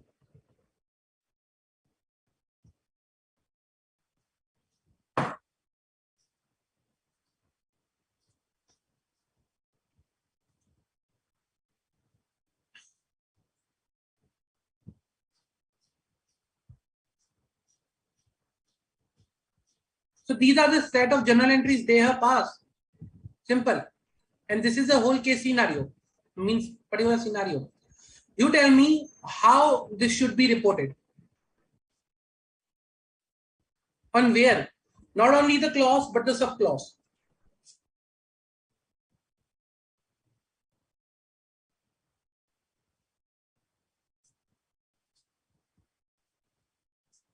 Come on, guys. Okay, Sairam. Come on. Where you will report?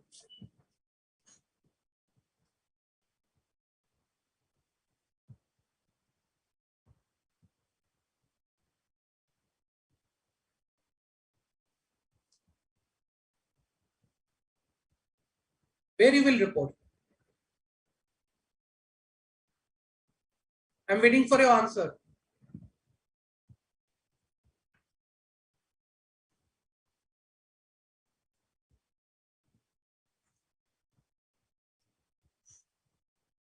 See, this is how the question can come in exam. But trust me, this is pretty easy. If I converted this in MCQ, it's pretty easy one.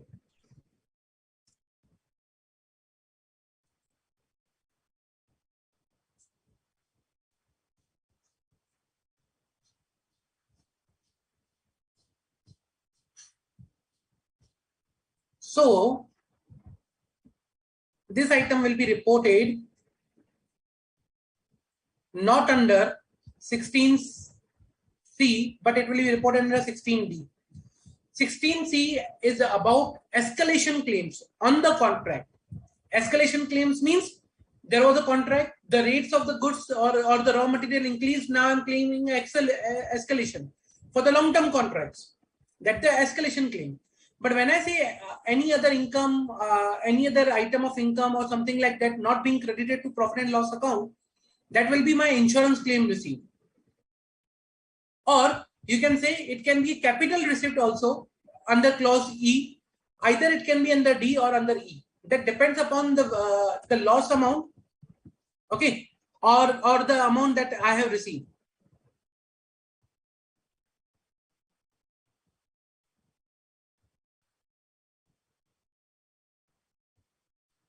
So you need to understand, okay, any insurance claim, whether it's in the nature of income, it's in the nature of capital received, either it will fall under D or E. That will be depend upon further on the details which are given in the transaction. But if that insurance claim is in income, if there is any income, then D. Otherwise, it's a capital receipt not credited to profit and loss account. It will fall under E. Clear?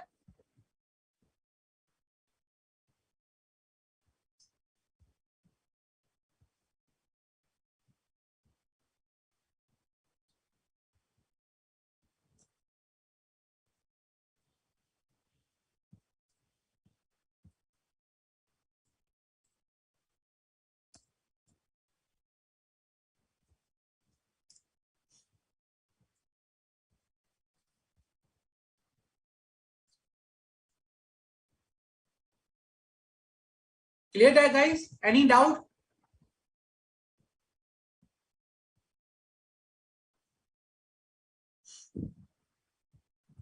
Any doubt, guys?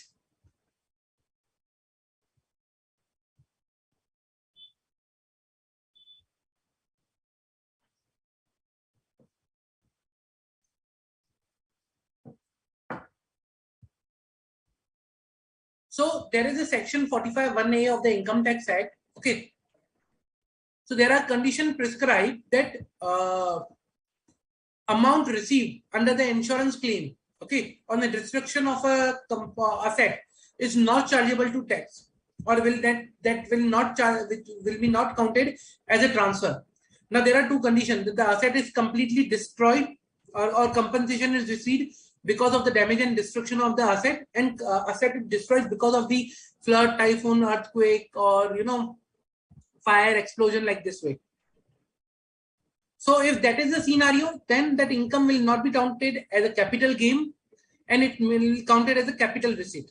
And if it is counted as a capital receipt, okay, you need to calculate, okay, what was the amount, block of plant and machinery, or block of that building, what was the amount received, like comparison of the loss, and then the rest amount, excess amount, will be charged to the capital gain. So from that point of view, you need, like, if the loss is 8 lakh, 10 lakh rupees, means I am saying that, okay, the block value of the asset in the income tax was 10 lakhs.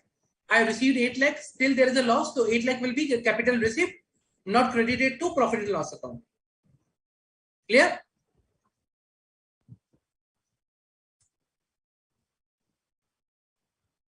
Correct, Jay.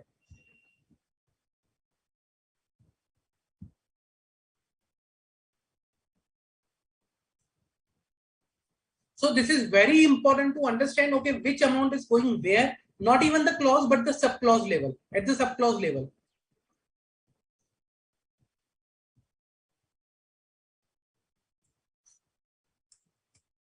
Okay. Any doubts?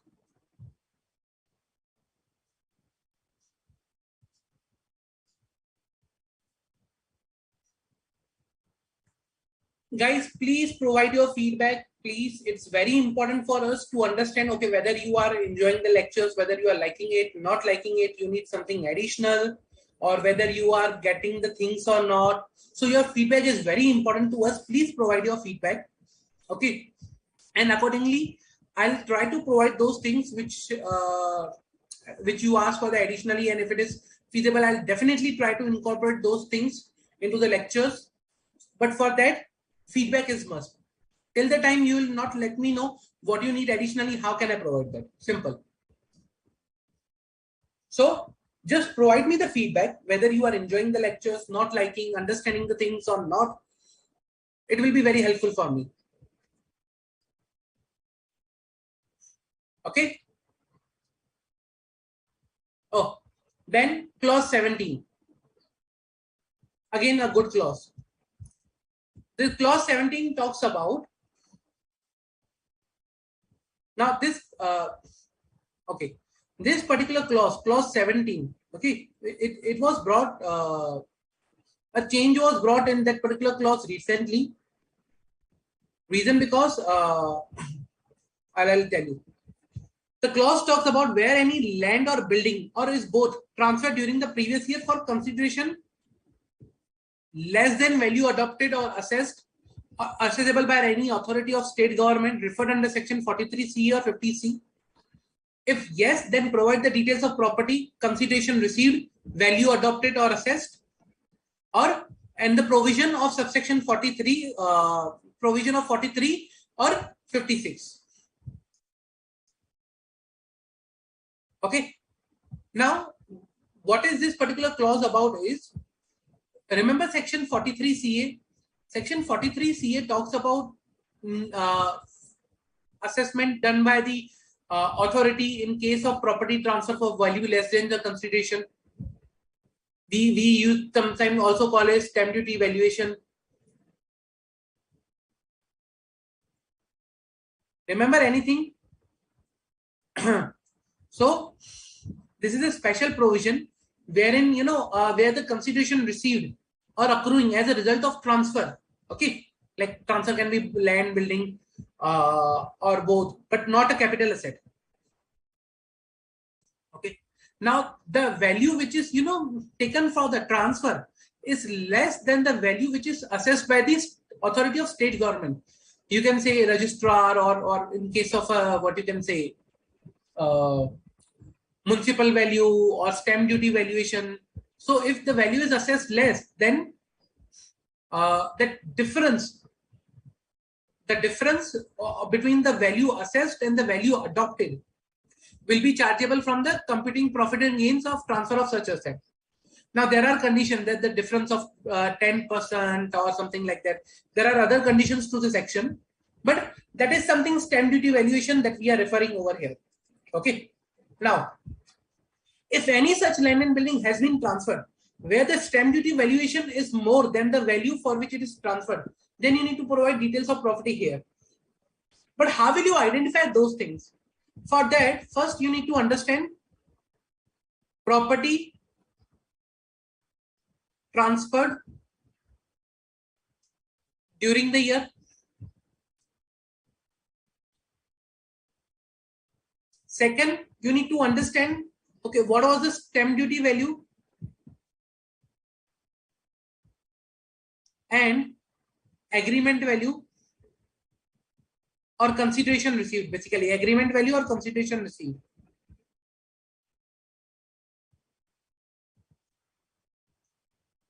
For that property, if the stamp duty value is higher, okay, if the stamp duty value is higher, then you need to provide, you need to gather more details to report in Form 3CD. Also, if you are not able to identify any of the transaction, then you can take a management representation that, okay, there is no transaction available and there was no property transferred during the period.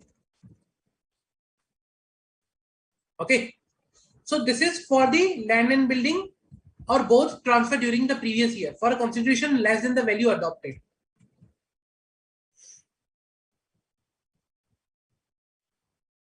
So this is how you can provide the details over here for this particular scenario. Then clause 18. Clause 18 talks about depreciation.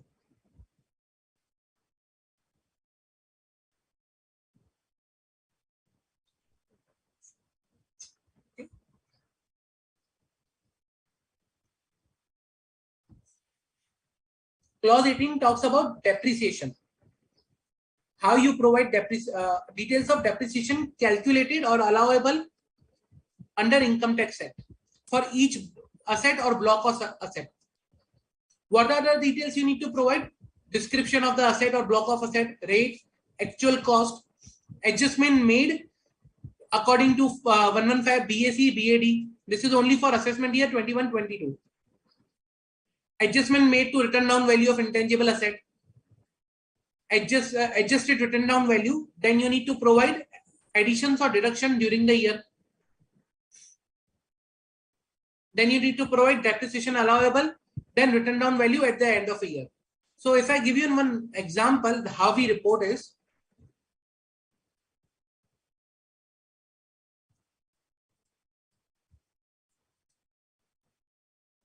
see, it will be depreciation, a description of the block of the asset, building, furnitures, plant and machinery, like this way. Opening WDV, adjustment made to written down value, under section 115 BC.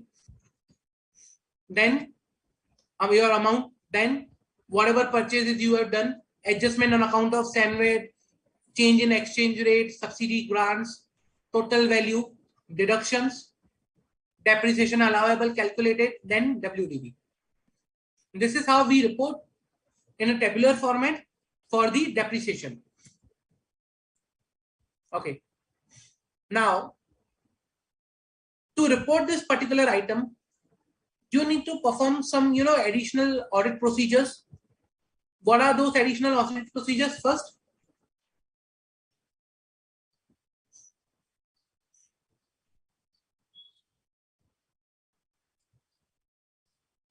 identify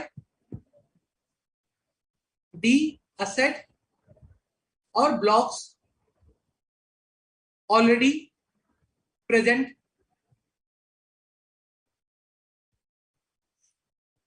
Now, already present means they are already there in the last year's filing.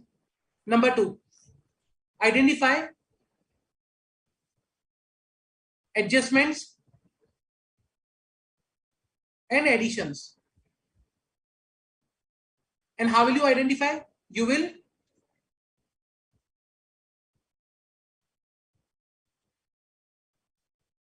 analyze, compare. You can take management representation. You can inquire with management. Okay. Then, once you identify, then identify deductions. Same way, like this way, analyze, compare, management representation, inquire. You can identify deductions. Once you identify deduction, then recalculate depreciation as per Income Tax Act. Now, to recalculate, you need 2 things.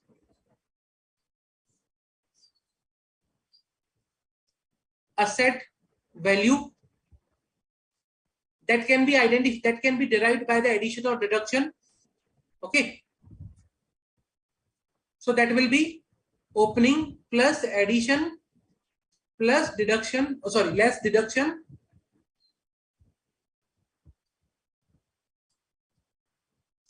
It will be closing.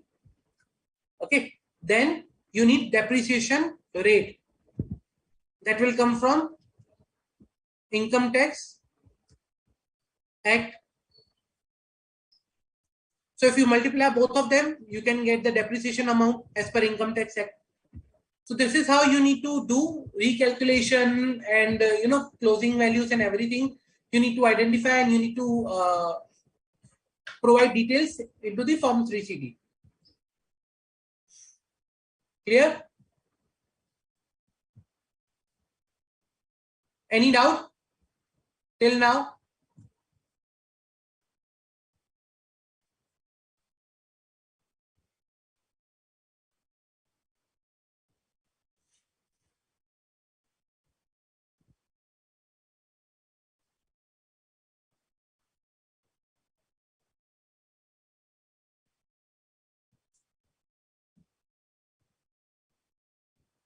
Any doubt, guys?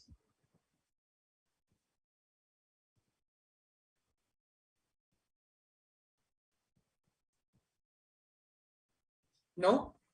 Okay.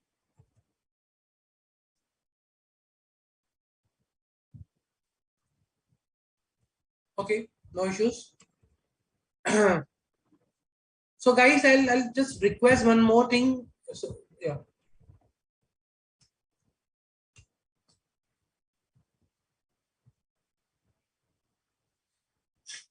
Good question, Vidula. So the question is, some firm have used to have their own pre-formatted audit report as well as Excel or other file of form 3CD or form 3CA, 3CB.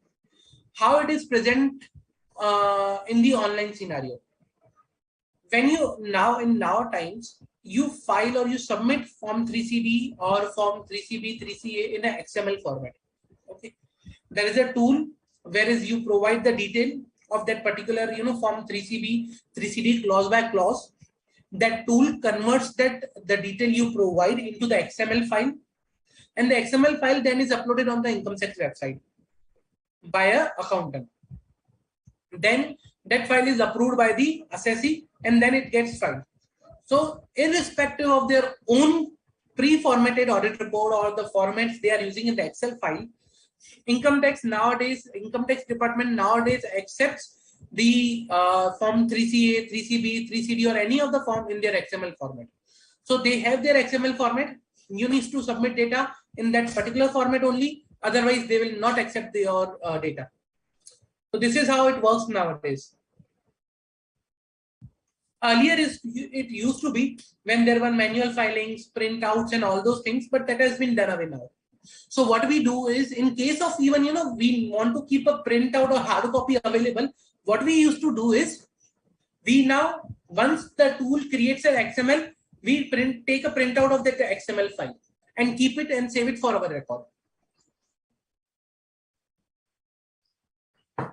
Even what we do is, once we print out that XML file, we ask a client to sign it, although he approves it on the income tax website, but on this for a physical record also, we also verify and stamp that form 3CA, 3CB or 3CD, and simultaneously the client also verifies and provide their initials on that.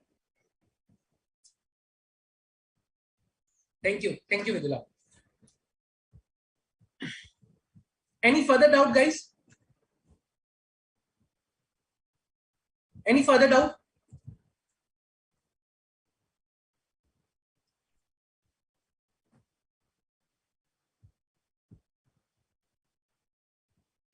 Yeah. Okay. Then clause 19. Amount admissible under section 32 AC, AD, AB. All these are sections. Okay. Remember. Now, what are these sections for? These are the special sections. Special sections means, for example, let's take this one, 3512. Now, what this section is for? 3512. 3512 is for your scientific expenditure. Remember?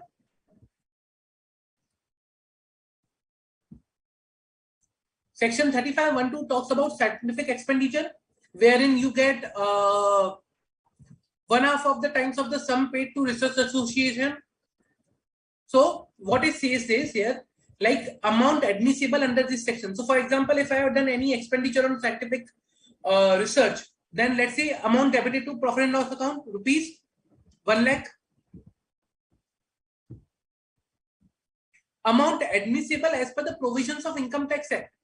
Now, as per Income Tax Act, how much of the amount I can receive as a deduction is 1/2 of the times as per this particular section. If you refer this section, it says 1/2 of the time. Okay, you can get the amount, deduction of the amount, 150% basically. So I can get 150% of the deduction of the amount that I have paid. So I'll get a deduction of rupees 1,50,000. So this is how I'm required to report. Let's say 3511. Okay. 3511 says that any expenditure laid out on a scientific research. Okay. So the limit is for that particular 11 is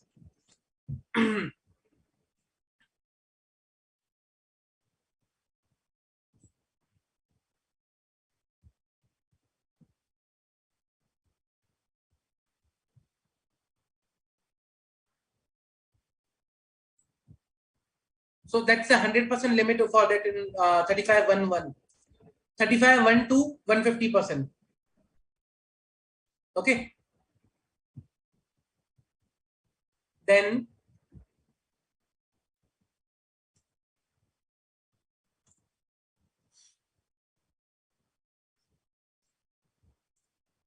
uh, 12A.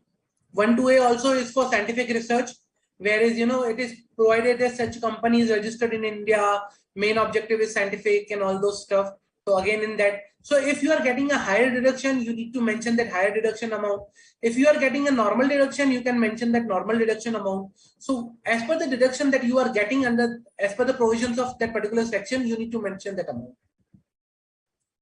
over here. That is how the reporting done. Now with respect to the auditing, how will you gather that particular amount? So simple, there is nothing different. Analyze the books of account, whether any such transaction exists. Compare with the last year filing, whether any such deduction was taken on the last year. Inquire with the management and take management representation. Inquire with the management whether you have identified any such transaction which you are going to take a deduction more, and then take a management representation if you are not able to identify any of the item. Simple. But for that, what you need to do is you need to have the understanding of these sections. Remember, understanding of this section is must and very important in order to identify, okay, whether whether any of the transaction is falling within this ambit of this section or not.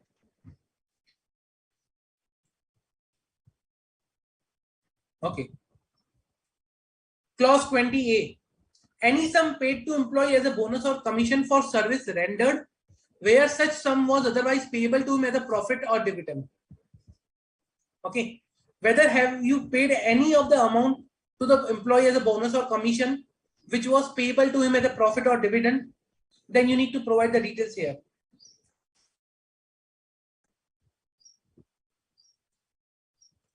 So for that, what you are required to do is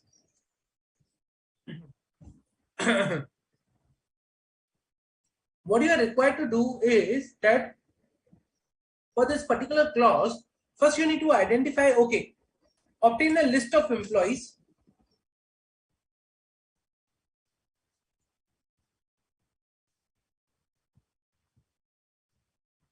Okay, obtain a list of employees. Okay, these are the employees to whom the bonus or dividend was paid during the year.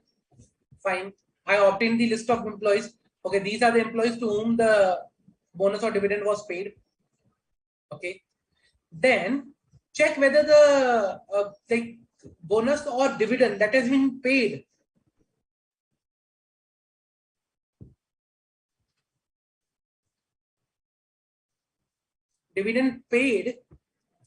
during the year qualifies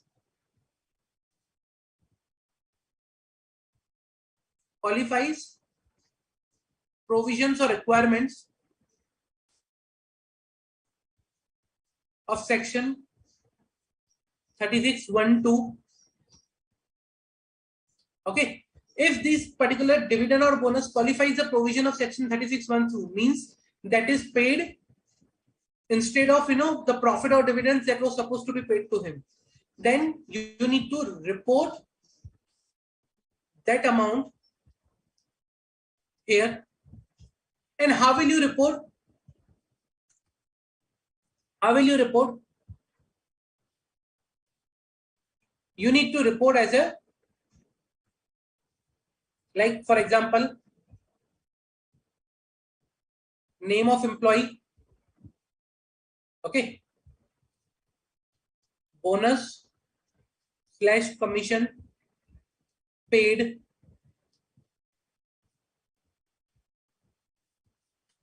okay, then expenditure falling under section 36(1)(2), means, let's say for example, A is a person, I paid him rupees 1 lakh rupees, and as per 36(1)(2), let's say the amount of bonus or dividend, okay, falls to the, let's say for example,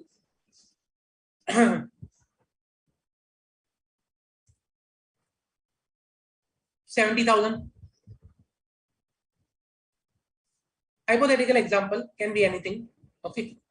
Description of transaction, means any of the comments, you can comments if you want to give on the transaction, why you consider this 70,000 fall under 36(1)(2), like this way, okay. Or you can say description or basis of determination,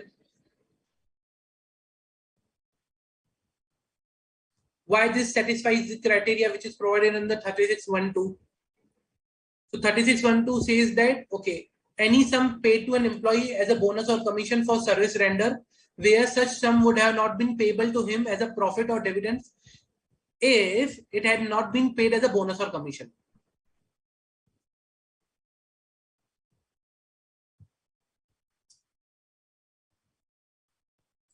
Okay, so that is 1(2) talks about.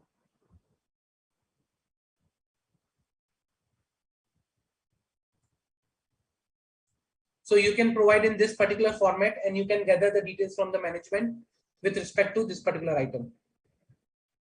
Now, 36(1)(5)(a).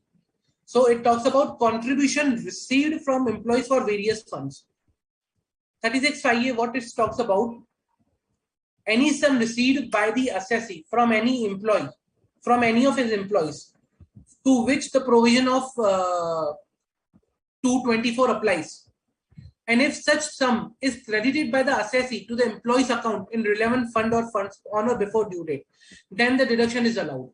Okay, that is something, amount received as an employee contribution of provident fund, and if you deposit that amount, then only you can get the deduction under 36(1)(5)(a), and that is the detail that you need to provide over here.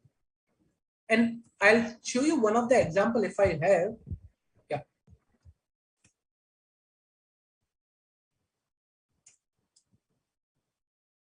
This is how we disclose the detail. Like, okay, provident fund, this was the amount received from employees, this was the due date, actual pay amount or actual due date, or the date actually paid. So for provident fund, for ESICs, it may have a professional tax or any other, item which is falling under the same nature. So this is how we disclose the amount. Now, how will you identify these amount? That's the question. Okay.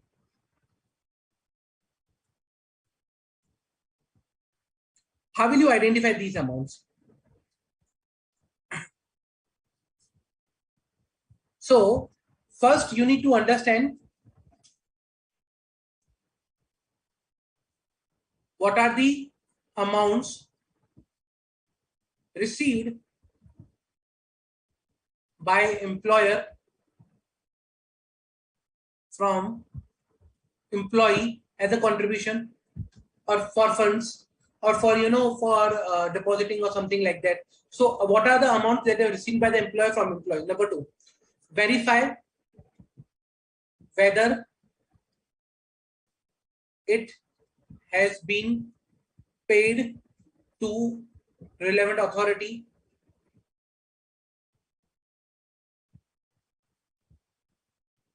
Third, paid within due date or not. Okay.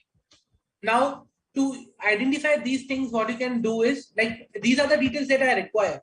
So I can get these details either from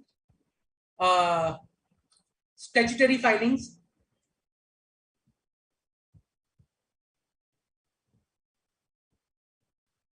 like, PF returns, ESIC returns, PF challans, ESIC challans, returns and challans.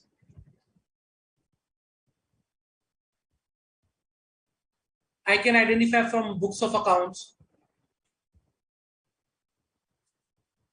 Okay, then I can inquire with management. Only inquiry is not sufficient. Remember, in IPCC, we used to say only inquiry, alone inquiry is not sufficient. So whenever say I inquiry, it's a combination of audit procedures that you need to perform, not only the inquiry, plus management representation, if you are not able to identify any such transaction. Okay, so analyze, compare, inquire, management representation, that is the procedure you need to perform, and this is how you need to report. Any doubt? Any doubt till now?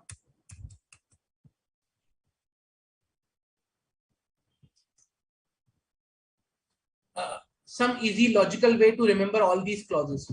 I'll provide that with you. In next lecture, when we'll end the discussion of clause form 3CD, I'll provide you a summary that will be very easy to remember. Okay, at least I'll try to provide a summary which is very easy to remember for form 3CD.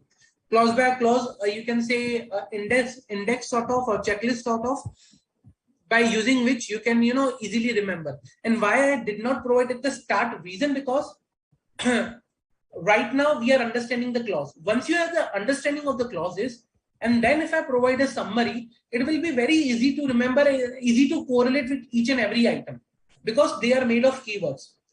That's why I kept it in the end. Once the clauses will get completed, I'll provide you that summary.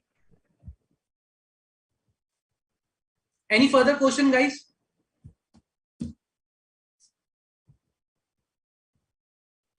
Any further question?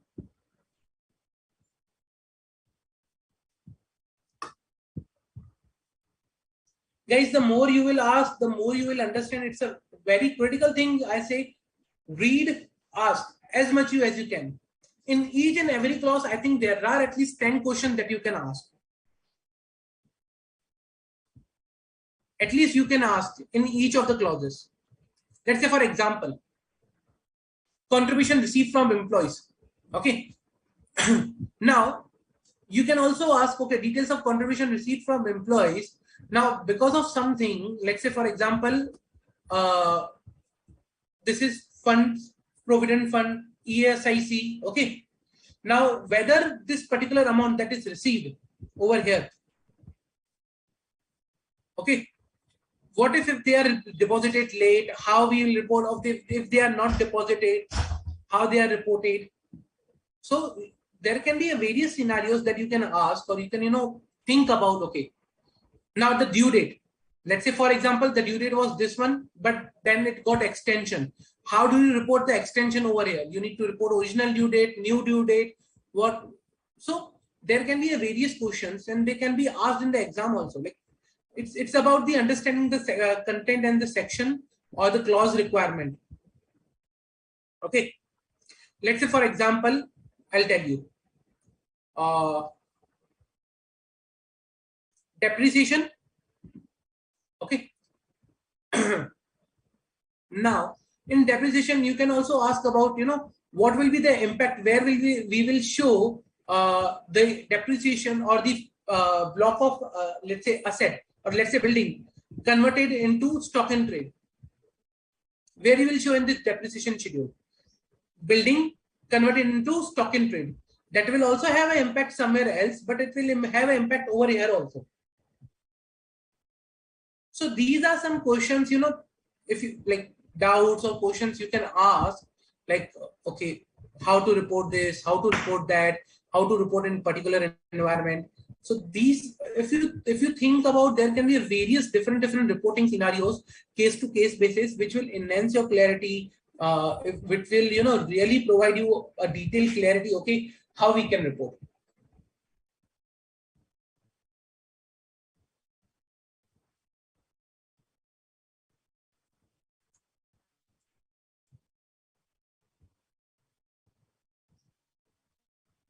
Any question, guys? Any question? No? Okay. Let me take one MCQ sort of thing. Remember, we discussed about this particular MCQ or this particular case study. See, Mr. K, an individual resident, was involved in trading of scrap material. The following is the extract of profit and loss account of Mr. K's business. So this is the extract of profit and loss account. Let's go to the additional detail. During PY 2021, Mr. K sold his commercial building to Mr. Y for 55 lakhs.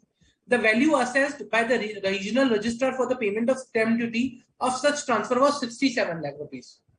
Now you tell me where you will report this transaction, where it will have an impact. Reporting impact in Form 3CD.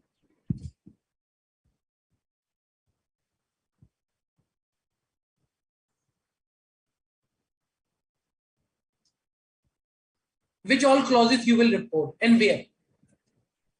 Just now I discussed this particular thing.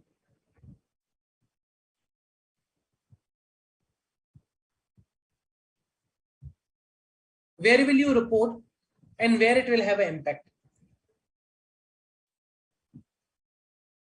Which are clauses? And I need with the specific details. Okay, this clause, this is a sub clause, and then this.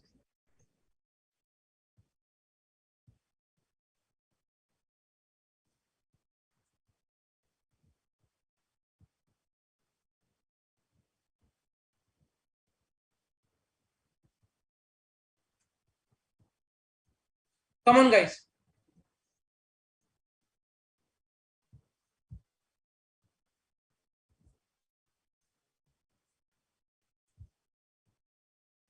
Jay, your question is that whether in adjustment can we report capital asset converted into stock and trade? Answer is C. In adjustment on account of SANRET, changes in exchange rate and subsidiary. These are the adjustment you can record for. So in adjustment, there is no available area for the conversion of stock and trade. So you cannot report an adjustment.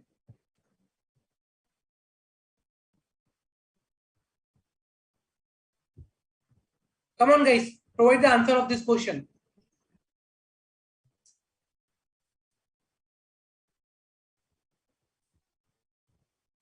Come on, come on.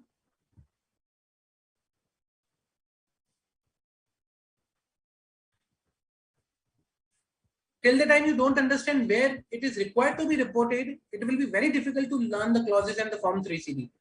Understand this? See, Form 3CD is all about reporting, disclosures. You need to understand which transaction is reported where, which transaction is required to be disclosed where. And it is not like that one transaction only will have a one impact. A transaction can have a multiple impact and multiple reporting things.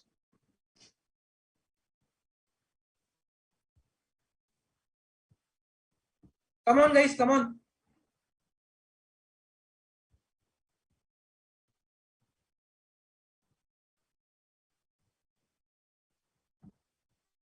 So where can you, report this particular transaction?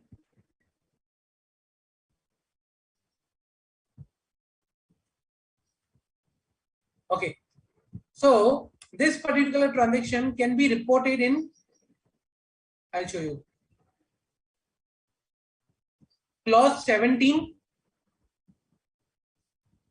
where the land or building is both transferred during the previous year for the consideration less than the adopted value, plus clause 18 in the deductions.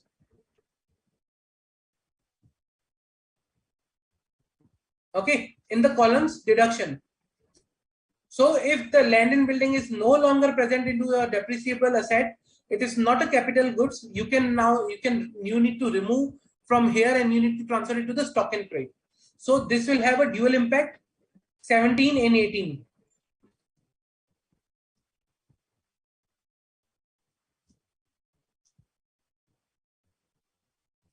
Okay.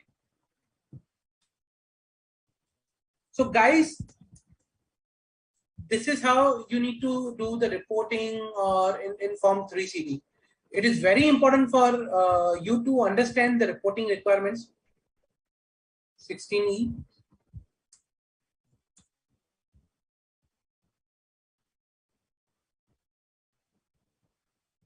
Why 16E, J?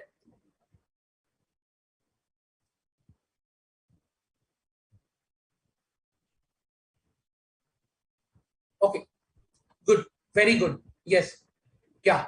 16E for the amount that you have received.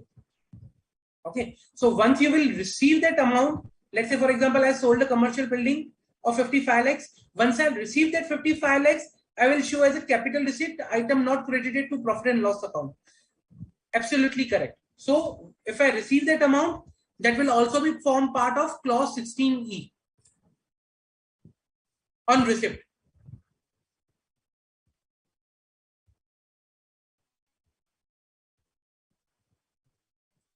Wonderful, Jay. Yeah. So it will also form part of clause 16E if you receive that amount in the same year.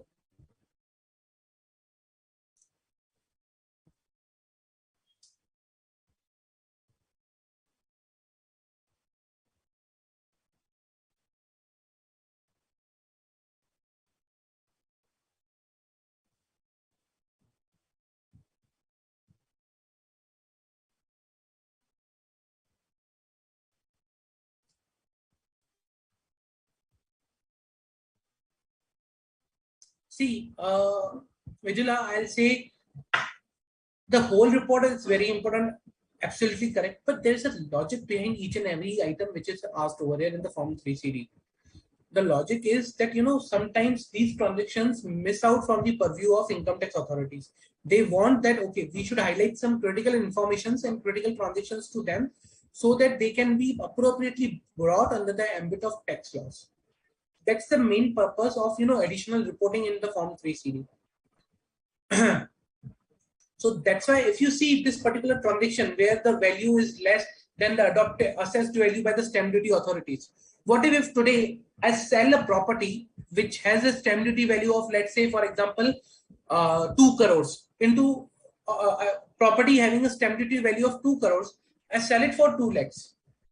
And this property was purchased, let's say, 50 years ago. So I don't have that much cost of acquisition also. So I'll have a minimum capital gain. Till the time this transaction is not reported into the Form 3CD, how the tax authorities will come to know that there is such kind of transaction happening, where the property's stamp duty value was 2 CR. However, it has been, sold in 2 lakh rupees. Means there is a chance of evasion of funds or evasion of tax. So in this way, each and every clause over here is for the purpose, is for a certain purpose. And if you understand that particular purpose, I don't think so there will be a difficulty in understanding or remembering the clause. So guys, what I suggest is read the Form 3CD, read the material that has been, ICI study material. It has all the details. It's a very comprehensive and self-sufficient. You don't need to refer to any other material, I'll say, after reading the ICI module. Okay, read, understand, and be ready with your questions. It is perfectly fine that in the start of the lecture, you post all of your questions, and I'll take as and when, I'll reach to that particular clause if they are related to that topic on that day. Perfectly fine. Okay, so read and be prepared for the next lecture. We will be continuing the Form 3CD and the rest of the clauses. Be ready with your questions, and meanwhile, revise this, whatever we have discussed today in the previous lectures, and also you can come up with the questions on those things. Also, please provide your feedback. This is very important for us to understand whether you are whether you are liking the things or not, whether you need something additional or not. Now, also you need to make sure that whenever you are replying for an question in an exam or something like that, you need to reply with the clause number. Not only I cannot write only clause 16, but 16E, 16D, 16C. I need to be precise. Reason because each and every clause has a different reporting requirement. So you need to remember the clause number, okay, as much you can, but you need to refer to that exact clause 16E or clause 16C. Don't try to just reply or answer with just a one major clause. Okay, clause 16 talks about like this. No, if it is involved sub clauses also, then it is advisable to mention the sub clause also.